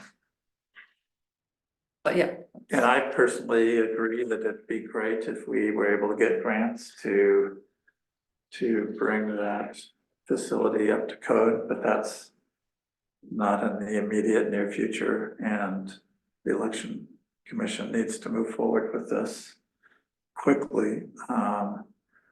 There are big elections coming down the road here really quickly in the county and the state. and nationally, so. You know, they've been really good partners with us, and this recommendation has come from both commissioners unanimously, so. So recognizing that, I support their decision. But to your point on some big elections coming up, that's my request that this decision just be postponed till 2025. Well, that, we could I mean, you can see it both potentially ways. request that, but that's, again, we're advisory here to a certain Right, we extent. have no decision. And I mean, already we've seen in recent elections, especially in relationship to tabulation and internet, that side has really been problematic. And so and they're really having staffing problems. And so Yeah. if they feel that they'll be able to alleviate that, I mean, we moved District 2 to District 3. That went really smoothly. I mean, I myself am kind of sitting there going, how in the world are we all gonna fit in that one space? But that's up to them to figure out. That'll just have to do with lanes or something like that. They can do that. I'll let you know, my father said about going to Brookendale. No, nobody wanted it. You can't say that in public. Okay, Right, nobody wanted it, but it happened. It's Yes. worked out pretty well. There's also early voting now and mail-in voting. Right. And a lot of people have been using that. That was, you know, hundreds of people from the town who did make use of that to vote. So, you know, I'm concerned that some people won't vote because it's a little too far to drive. that's There exactly. are other options. You can vote early. You can do a mail-in voting. And you used to be able to. So, and people drive there, you know, it's not walking or biking or hitching up the buggy, so. I also think we can count on our local political constituencies to help with transportation, to target transportation if that was an issue in District 1. I think it's the mindset of the people who go, it's just too far, I don't care anymore. Right. That's just my opinion, and it's shared by an older group of people that will. So I just wanted to have all the board members sort of say what they thought about it. Because I think last time, what people said was, you know, yeah, we all have kind of an attachment to the Caroline Center Church. It's sad to think about losing that, but I thought the reasons, this is my opinion at least, I mean, that I thought the reasons for considering moving to a single polling place for Caroline really made a lot of sense. I know they are having, I talked to Cindy Nicholson, who works there for the elections, and they have trouble getting people for polling day. Certainly having a single polling site in Caroline would simplify where you vote. Which is a point of confusion often. But would it change the number of required poll workers? I would think it would be fewer. I'm trying to assume. Yeah. I know, because I don't know. Yeah. So I did open this discussion earlier. I think earlier Steve was on the meeting. I'll just say, Steve, I know you may be out there. If you'd like to speak at any moment, you're welcome to, so. And to my point, what I mean by that is because we still have 3 districts, does that mean you have to have a certain number of pollsters that, you know, you'd still have to have the same number, so using the fact of getting the personnel required to monitor. I don't know. Am I making sense? I probably don't Yeah, no, know. I totally get what you're Because saying. there's still one machine to feed it into. That's a Steve DeWitt Steve question. has unmuted himself. Steve, do you Oh, want okay. to address this question from Cal? Yeah, actually, it would be, as far as the number of poll workers, it would be fewer. We are using, at the Brooksondale Fire Hall, we're using ballot on demand, printing ballots. Voters, when they check in now, they go to either one of the 2 stations. That would remain the same.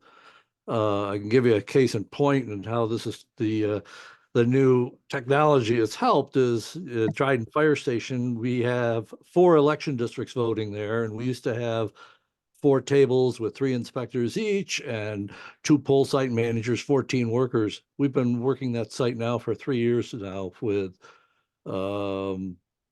6 people, 2 poll site managers and 4 inspectors. I would imagine the Brookendale Fire Hall, we would be down to 6 total workers. We have 6 total workers now. It would still be 6 because just the technology helps us process voters a lot faster. And I might add that 2 other towns very similar to Caroline and, you know, the way, you know, the rural Enfield and Newfield have been having 1 polling site now for a long, long time. And their site is neither of those sites for those 2 towns is anywhere near as good as the Brookendale Fire Hall. And I might say the Brookendale Fire Hall is probably one of our 5 best sites in the county. It's a very good site that can accommodate a lot of people, and it's very friendly to the ADA community. Yeah. Great. Thank you, Steve. Yeah, There's no ramps, there's nothing, I mean, there's It's not real parking. smooth. Yeah. It's on level. Yeah.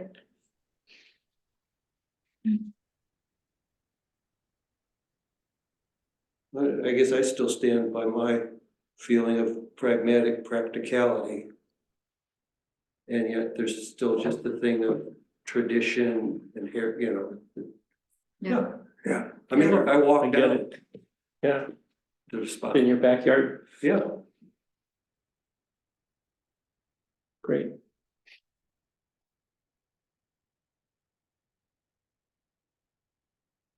So great. Thanks for your, but I still would Comments, Steve? request it to be postponed in 2025.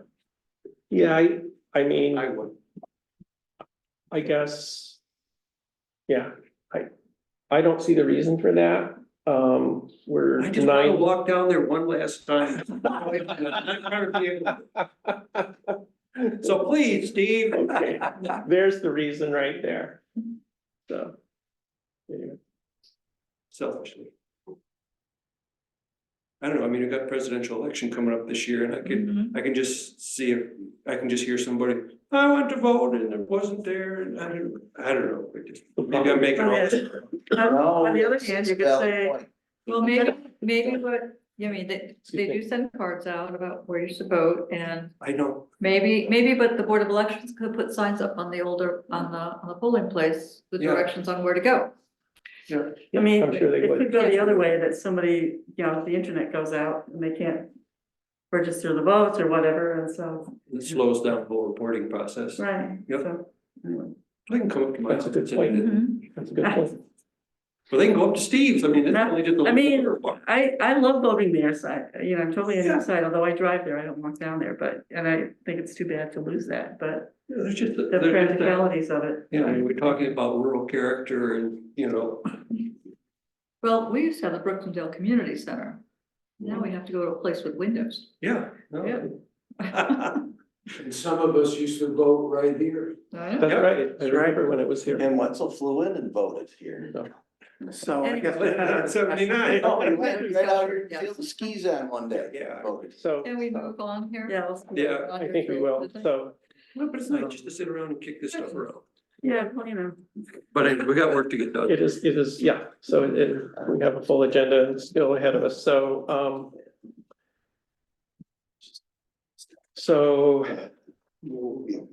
this will be a quick one. So I'll offer resolution for the completion of the 2023 Town of Caroline Annual Audit.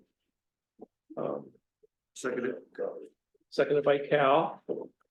So I just said, resolve the Caroline Town Board hereby affirms completion of the financial audit of the offices of the town court, clerk, and supervisor on 30th January. The accounts and record keeping. Good night, Frank. Good night, Pete. No, I'll be back. Oh, okay. I'm not gonna get rid of me that easy. Okay. Good I am leaving now because I gotta go to work tomorrow. Okay. Take it easy, Good man. night, Matt. Take care. So, the accounts and record keeping of these town offices were found to be in good order, so. So with that, I'll call for a vote. All in favor? Aye. Opposed? And, make sure I don't.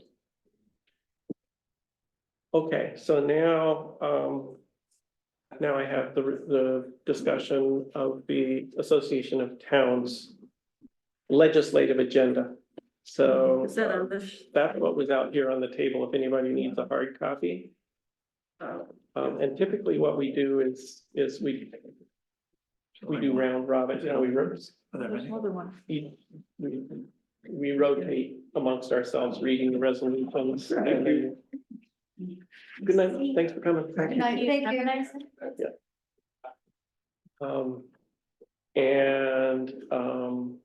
So a lot of these resolutions are kind of long, or they have a lot of background material, so what I would suggest is, and some of these, at least, like Cal's gonna be very familiar with some of these that are here every year, so maybe just reading the results. And then opening it up for any questions, so. Does anybody want to take number one, the home rule? One, Sorry, Cal. I thought you had- with that, I said, sorry, Cal, I thought you had. No. So we can just go around the table. Do you want me to read the resolve for resolution 1? sure, go ahead. Okay.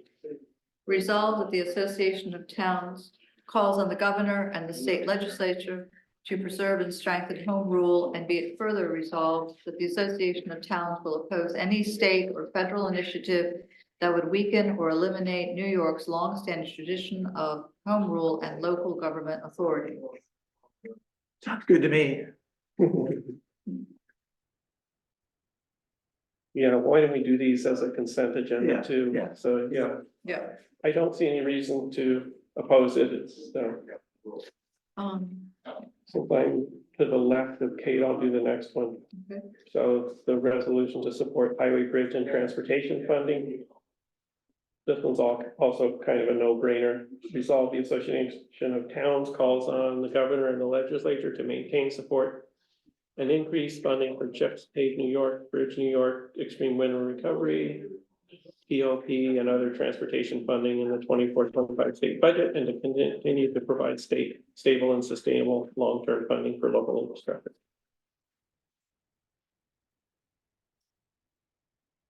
Okay, so you want me to do the next one? Yeah, no disagreements with that one, right? No. Okay, yeah, Okay. So, yeah, you get to Resolved. go to page 4, I guess.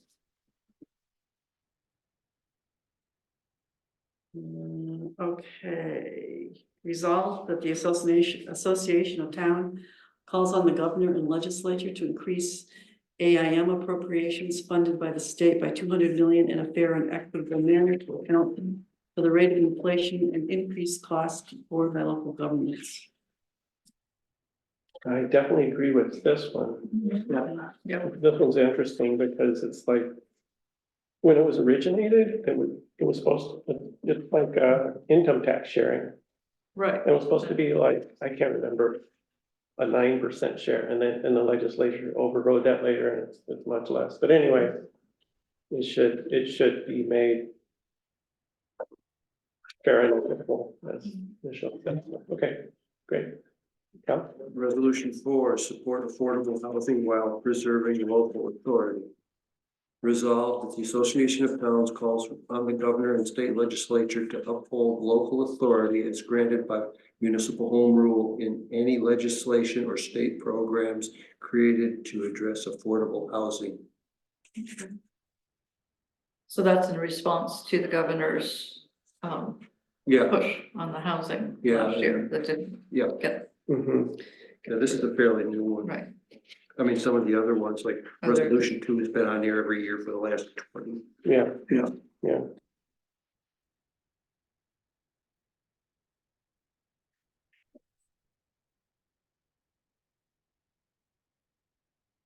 Yeah.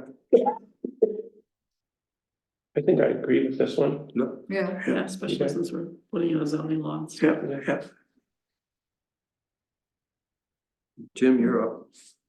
You get number 5. Resolution 5, create a dedicated funding program for municipal water and sewer infrastructure, which really pertains to us. Yes. No, yeah.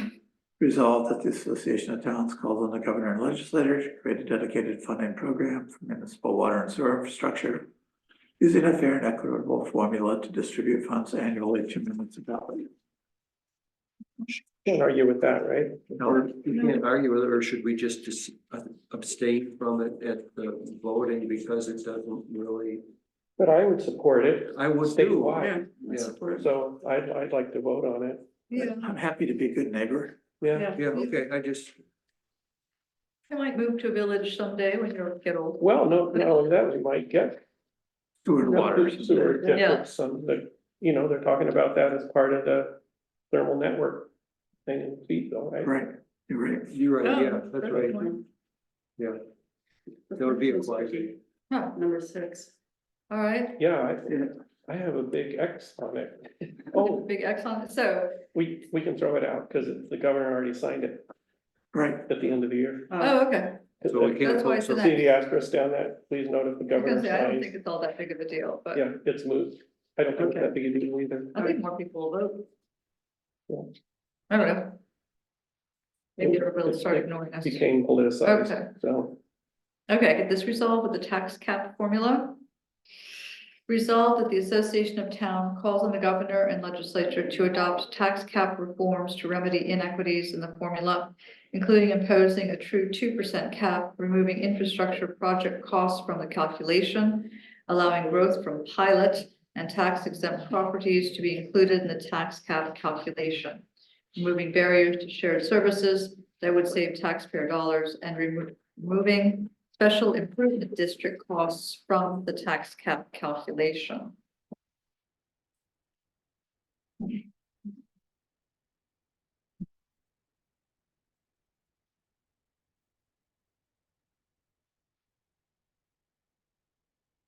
I guess, I don't know. yeah, Maybe I'd have to abstain. I don't think I know enough. about it. should the ag assessments be included in that resolution resolved? say that again, Cal. Should ag assessments be included in that? I can't offer an amendment. You mean like at the meeting? I can't do that. Okay, it's either up or down. So, There's an asterisk there.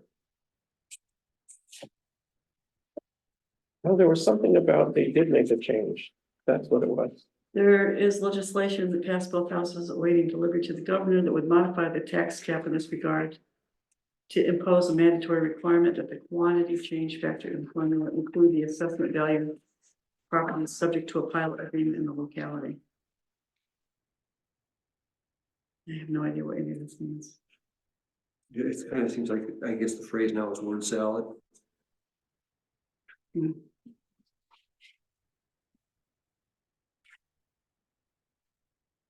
Well, I mean, I think it's fine. I can see that. Yeah, Yeah, there's nothing wrong with it. I agree with it. I get just when I talk pilot and tax exempt properties, and I just know that ag assessed properties, at least for us. I think in any sort of rural community is significant, Mhm. and I don't know which way they're using it now.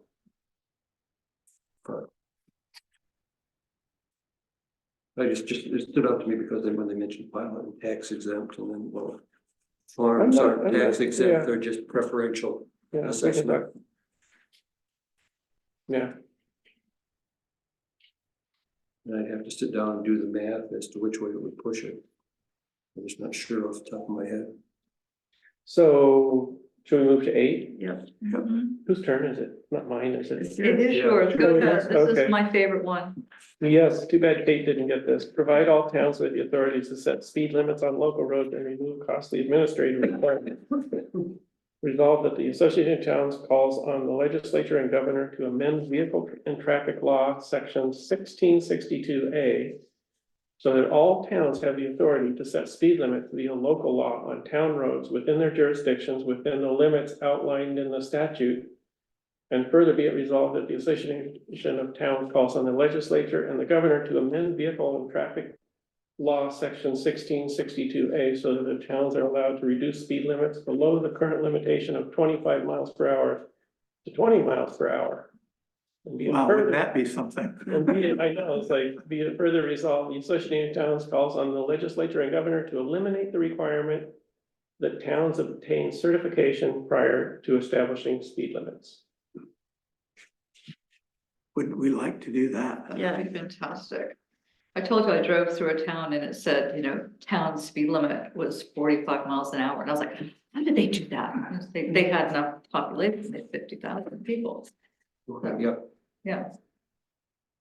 We're not anywhere near there. Do you see any downsides to this resolution? To this? I don't. Like, what's I the- know, yeah, okay, yeah, All right, so I do number 9, increase state competitive bidding thresholds. yeah, Resolve that the Association of Town calls on the governor and legislature to increase competitive building thresholds under general municipal law 103. yeah, this one makes sense. Okay. That makes sense. And $35,000 in 2009 is when they put it up, so it's over. Resolution 10, support and collaborate with local governments to reach CLCPA goals, which stands for Climate Leadership and Community Protection Act. No, where are we?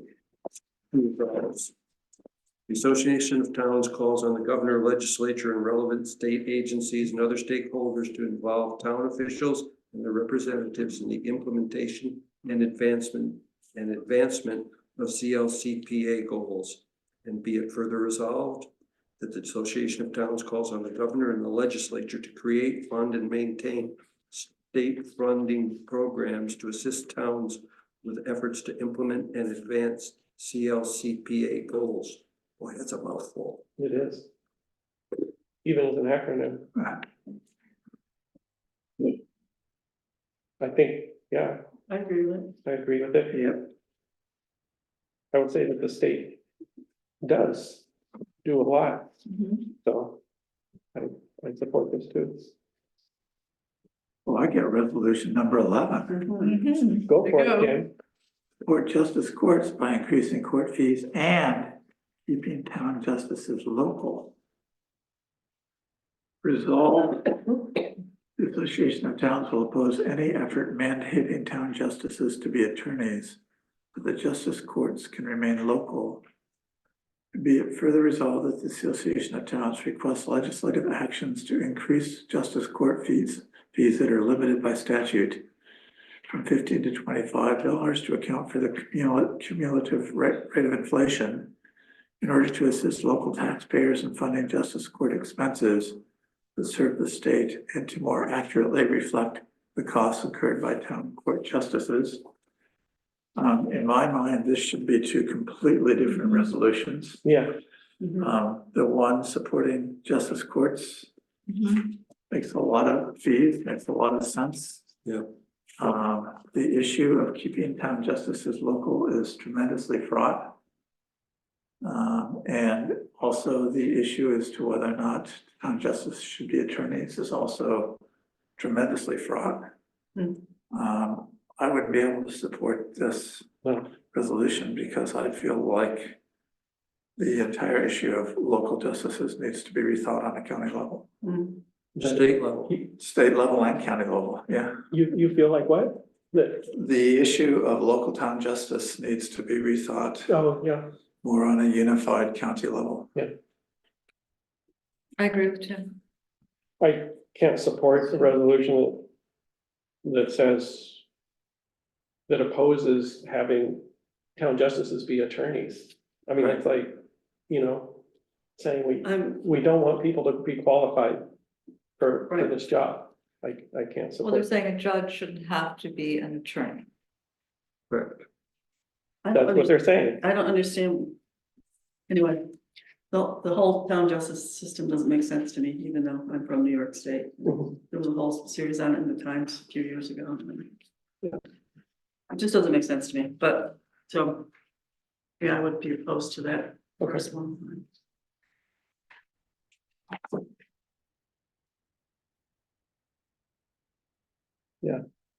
So I will say that as far as funding, maybe it makes sense to increase that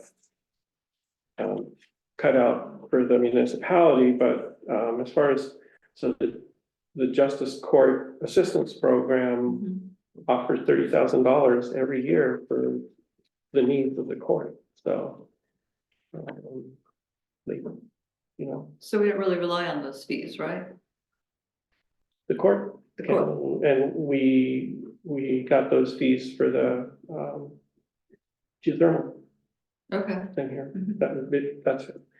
Air conditioning morphed to geothermal. So, yeah, I'm just saying that the state does support the courts in that way. Right. Which seems fairly generous, but anyway, but I think if it hasn't changed from $15 over Right. a huge number of years, then Right. it should be increased. But I agree with Tim that this is a dyslexic resolution that I can't. It should be two separate. Yeah, That's a good description. and the second one should be much better written. Yeah, yeah. Okay, so with that, I think Okay, I have a pretty good idea, so. so who's going? You're, you're going to? Yep. New York? Yuck, yuck. So with that, which I, offer a resolution to,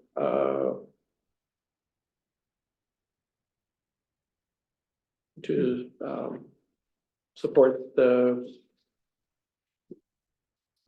AOT, resolutions as voted on by the town board, something like that. I can't, anyway, there was we eliminated one and the last one we voted no on, otherwise.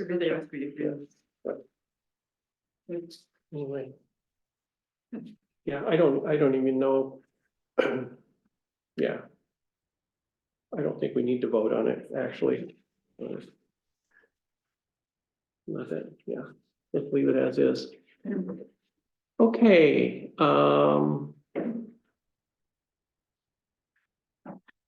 so I wanted to offer a resolution authorizing, the town's energy committee to vet providers for community solar. So whereas the town of Caroline is a certified climate smart community and is committed to swift transition to renewable energy, and whereas community solar providers offer affordable solar energy from off-site solar arrays, therefore be it resolved, the Caroline Town Board hereby authorizes the town's Sustainability Committee, Energy Independent Caroline, to vet and make recommendations to the board for providers for community solar. Do I have a second? But you added some language to that resolution. Mismanaged language? You added some language. I did, I said, what, to the board or something? Yes. Yeah, so where was that? Let's see. After recommendations in the last sentence. There. To board. Great. So they've expressed interest in doing that. I think it's a worthwhile endeavor, something that they can do and point us in a good direction. And this could be for both the town hall operations as well as for residents in Caroline.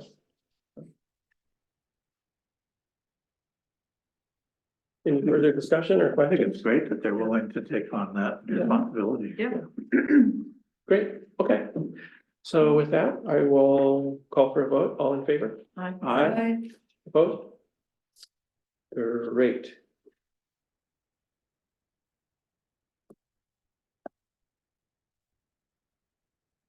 I will offer a budget amendment resolution.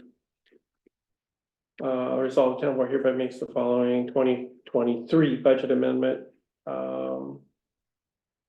4,739 increase DA 3089 for the Equus Road project, and the same amount increase for DA 5110.42 Equus Road. Second on that? Was that Cal? Cal seconded? So, all in favor? Aye. Opposed? Great, thank you. And a budget transfer resolution, resolved the Caroline Town Board hereby makes the following 2023 budget transfers. 1,500 from A 1620.2 town hall equipment to A 5010.4 supportive highways contractual. And then that next number should be $345.70 from A 3510.4 dog control contractual to A 5010.4 supportive highways contractual. Any takers for that? Second.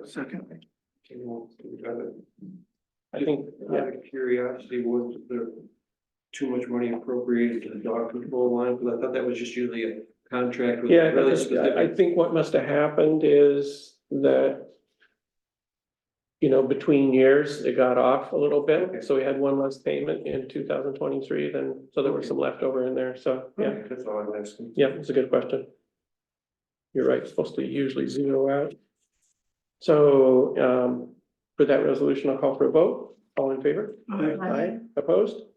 And then I'm adding another, this is a transfer to reserves resolution that I noticed today, so offer resolution to transfer to reserves $100.31 from DA 5130.2 highway equipment to DA 233 highway equipment reserve. Second by Tim. Discussion? All in favor? Aye. Opposed? Great, thank you. So I added that one in, that wasn't in the printed copy. How long are we gonna keep going tonight? How long are we gonna keep going tonight? Not too much further. We're almost done. Is We that have to okay? approve the minutes. Yeah, I just, And yeah, did people have a chance to look at the January 17th minutes? I did. Yep. All okay? Great. Thanks, okay, the minutes of January 17th are approved, thank you, Jesse. And, agenda items for our, in February 28th meeting, so I should have announced it earlier we'll put out a town announcement, but we've rejiggered things this month. So normally our next meeting would be in 2 weeks, but it's gonna be in 3 weeks because, Calvin's not here. Cal's getting out of town and that's the AOT meeting, so kind of works out nicely to push it forward a week. So we're gonna be, our last meeting of the month will be the last week of the month on the 28th. And so, and then I'll mention that next Wednesday is the public hearing for the zoning law, but On Valentine's Day. on Valentine's Day. Also Ash Wednesday, which nobody sees. Yeah, that's Wednesday. Well, I noticed that. So, for the agenda items for February 28th, To me, it was a double We need whammy. I to was- do any kind of a resolution to authorize Jesse to pay the bills. However, we would need to do that. well, so I think what we should do is, Jesse, what do you want us to do? so so what we should do is make sure that board members do audit the vouchers before payment. So even though we don't meet in 2 weeks, vouchers should be prepared and checks sent before they're sent. Then Okay, good we idea. should get signatures on vouchers. Okay. Yeah, Yes. Bob and There's a I pretty good discussed pile. it today. Sorry. Bob and I discussed that today, and we will try to have vouchers ready for board review by next Thursday afternoon. So you'll have that weekend to review them. Great, It looked like there was a pretty good pile there today on the desk. Yeah, I got through a lot of them today. Chris helped me, and we're almost, well, whatever we've received thus far is ready, but there's still quite a bit that'll come in between, now and the next week, but we'll try to have everything prepared. And Bob will drop off highway ones before the weekend, next weekend. great. Thanks, Jesse. That's great. Yep. So, yeah, I think we could offer a resolution to, I'll offer a resolution that the bills will be paid, in 2 weeks, pending, audit by the town board. Yeah. So. All in favor? Second, do I hear a second? Oh, I need a second. Second, Second by You'll Kate. second paying our bills? So, I'm all in sorry. favor? Aye. Okay, great. And then, so on the 28th, it seems way far out there. It's not the last day of the month this year. Oh, no. You're right. No, this is a leap year. So we'll have to, at some point, we have to have another highway. What are we doing about the Yeah. highway? highway. So I'm glad you mentioned that. So David Kate, emailed me today and said, just get back to me with when you all want to meet. So, I mean, I think it might be better to meet before then. We could, so maybe before the February 28th, No. if we could We do can, the because date. we're gonna be out of town and it's gonna be hard. I'm going the 18th to the 25th. Say what? I'm going the Yeah. 18th to. So you think that's not feasible? That's Well, not I just feasible? saying, So let's see. Yeah, time is tight. I mean, what I don't understand is, what are we meeting to do now? I mean, we had a meeting with them.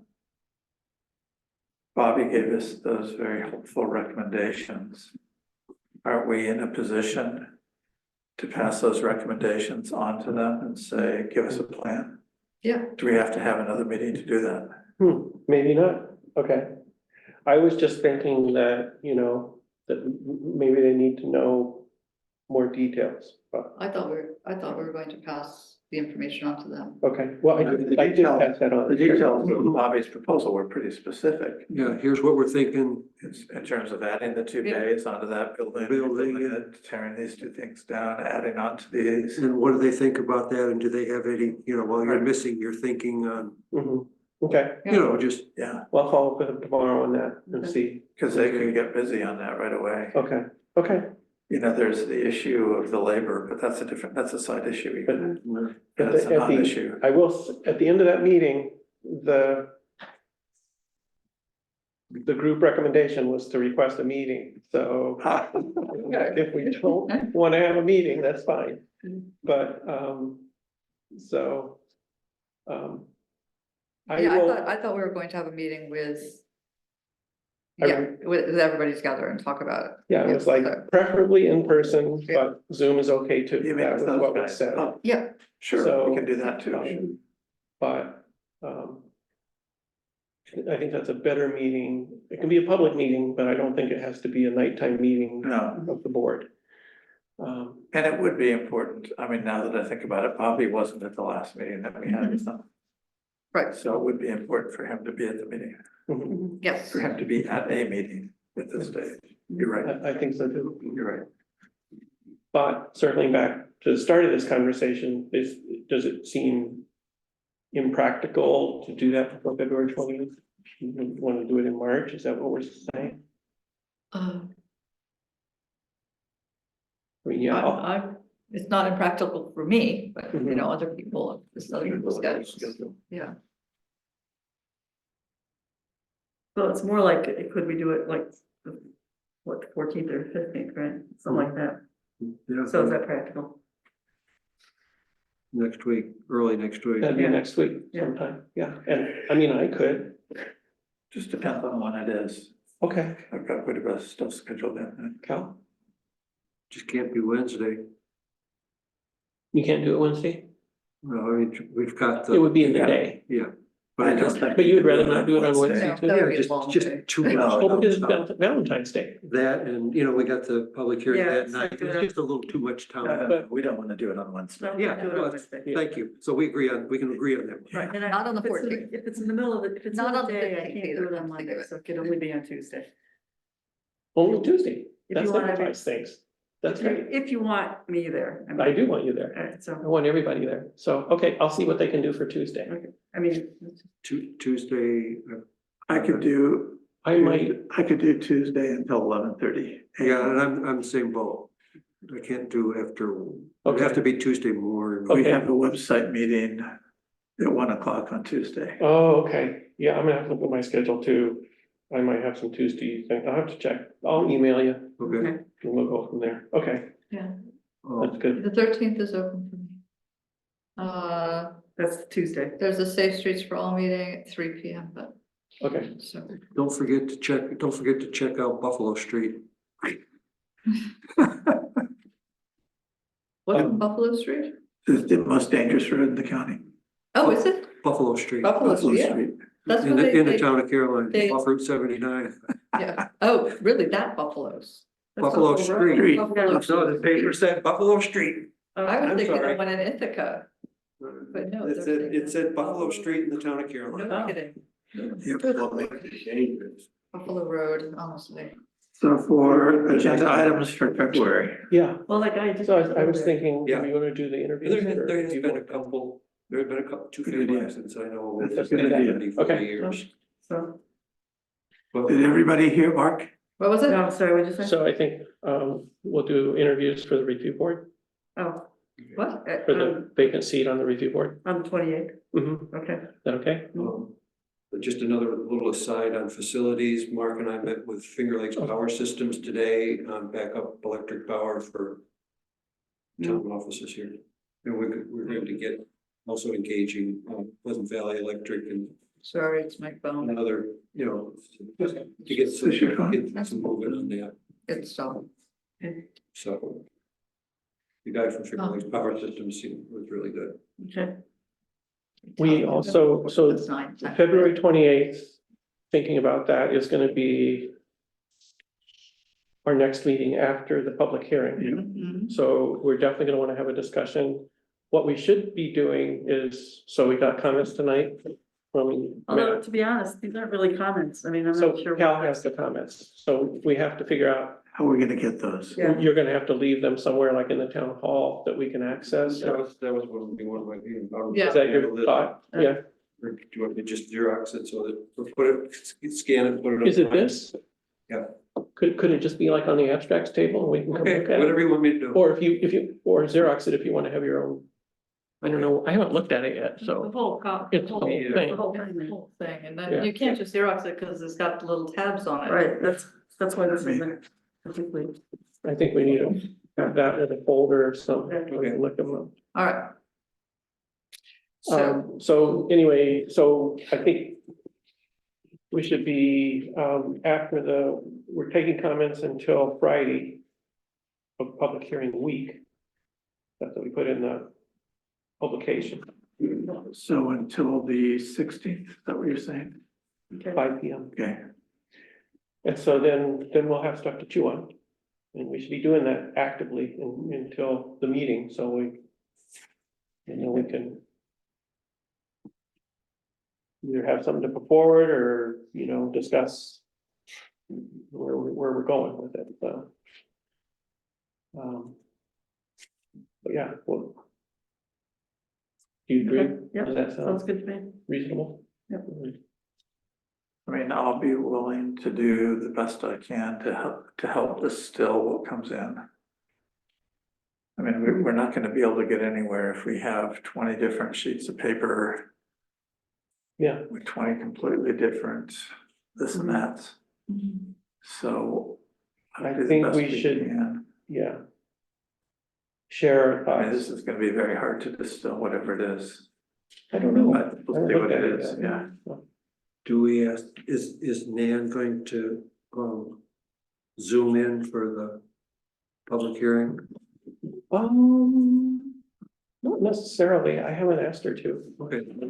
We're not taking questions. I don't think that would be Take needed. comments. Yeah. We're taking comments, we're not questions, so Yeah. she wouldn't have, We'll take comments. I don't, she wouldn't have to respond to I them. don't think she needs to. Correct, yes, you wouldn't, but just sometimes just hear things for yourself. we'll have a for recording. yourself. Yeah, okay, that's right. And I will tell her about it, she may wish to. Yeah, I think If she she, might. if she would like to, I think. Yeah. right. I think it's a good idea.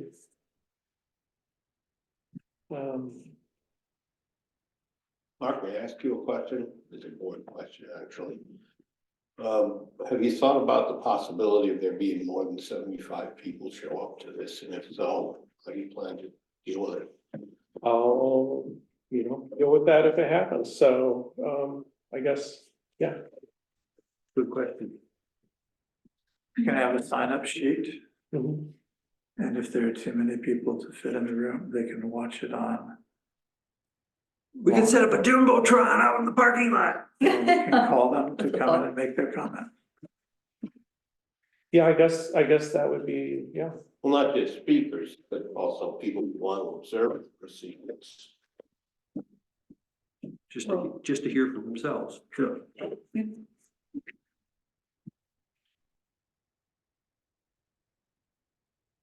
Is Zoom not a good option? Pardon me, Michelle? I said, is Zoom not a good option or what?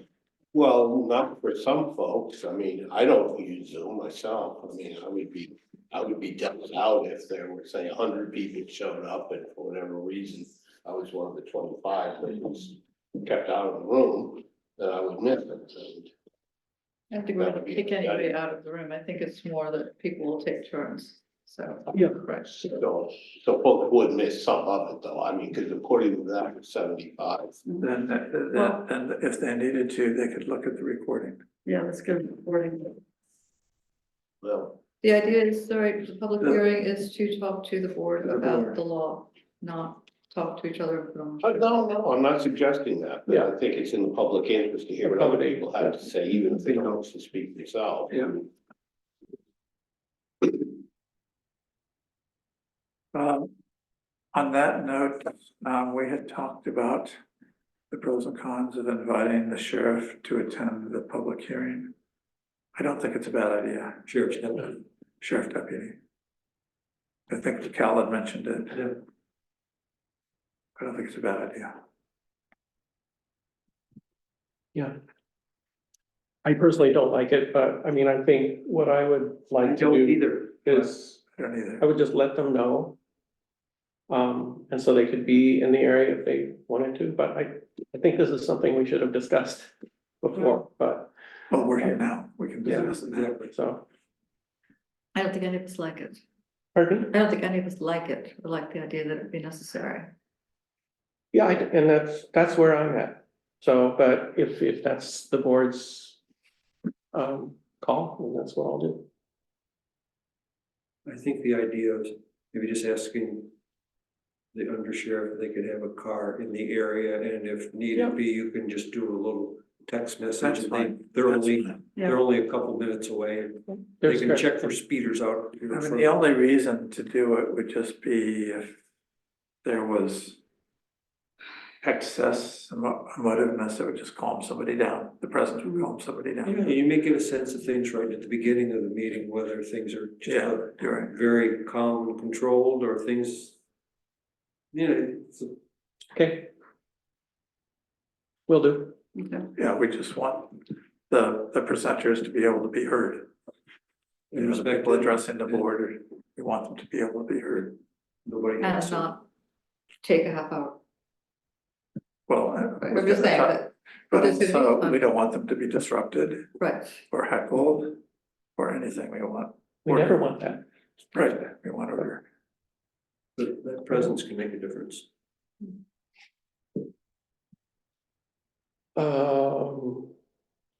Yeah. Great, thank you. Other things, so we're gonna have discussion of.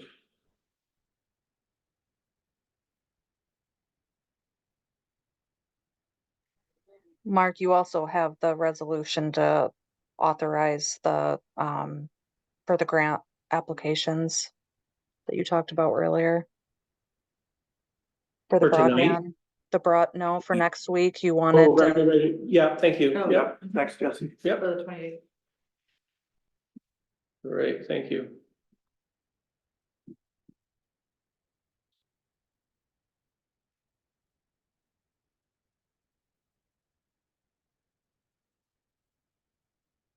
Oh, there's probably other stuff. Oh, actually.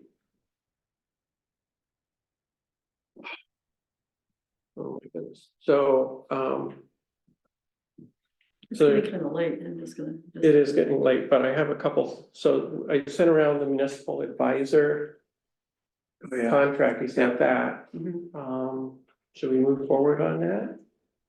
We have to at some point. I think so. So I don't know if you looked at it carefully, but they had, I guess we tell them how they have different models of compensation, so either hourly or, I didn't see that part. I couldn't see that part. okay. So I guess, I mean, I read it, but I didn't study it, so I don't okay, remember all the details. I mean, is that something that we can decide at the next meeting? Or do you Yeah. want us to do it tonight? I think we can decide at the next meeting. We need to have, Details.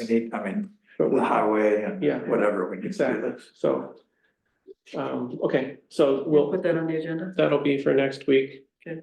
Then I would like, we, Next week or Next meeting. not next week, Yeah. no, Yeah. public hearings, that's that, so, give us a couple of years and we'll get you numbed out. yeah.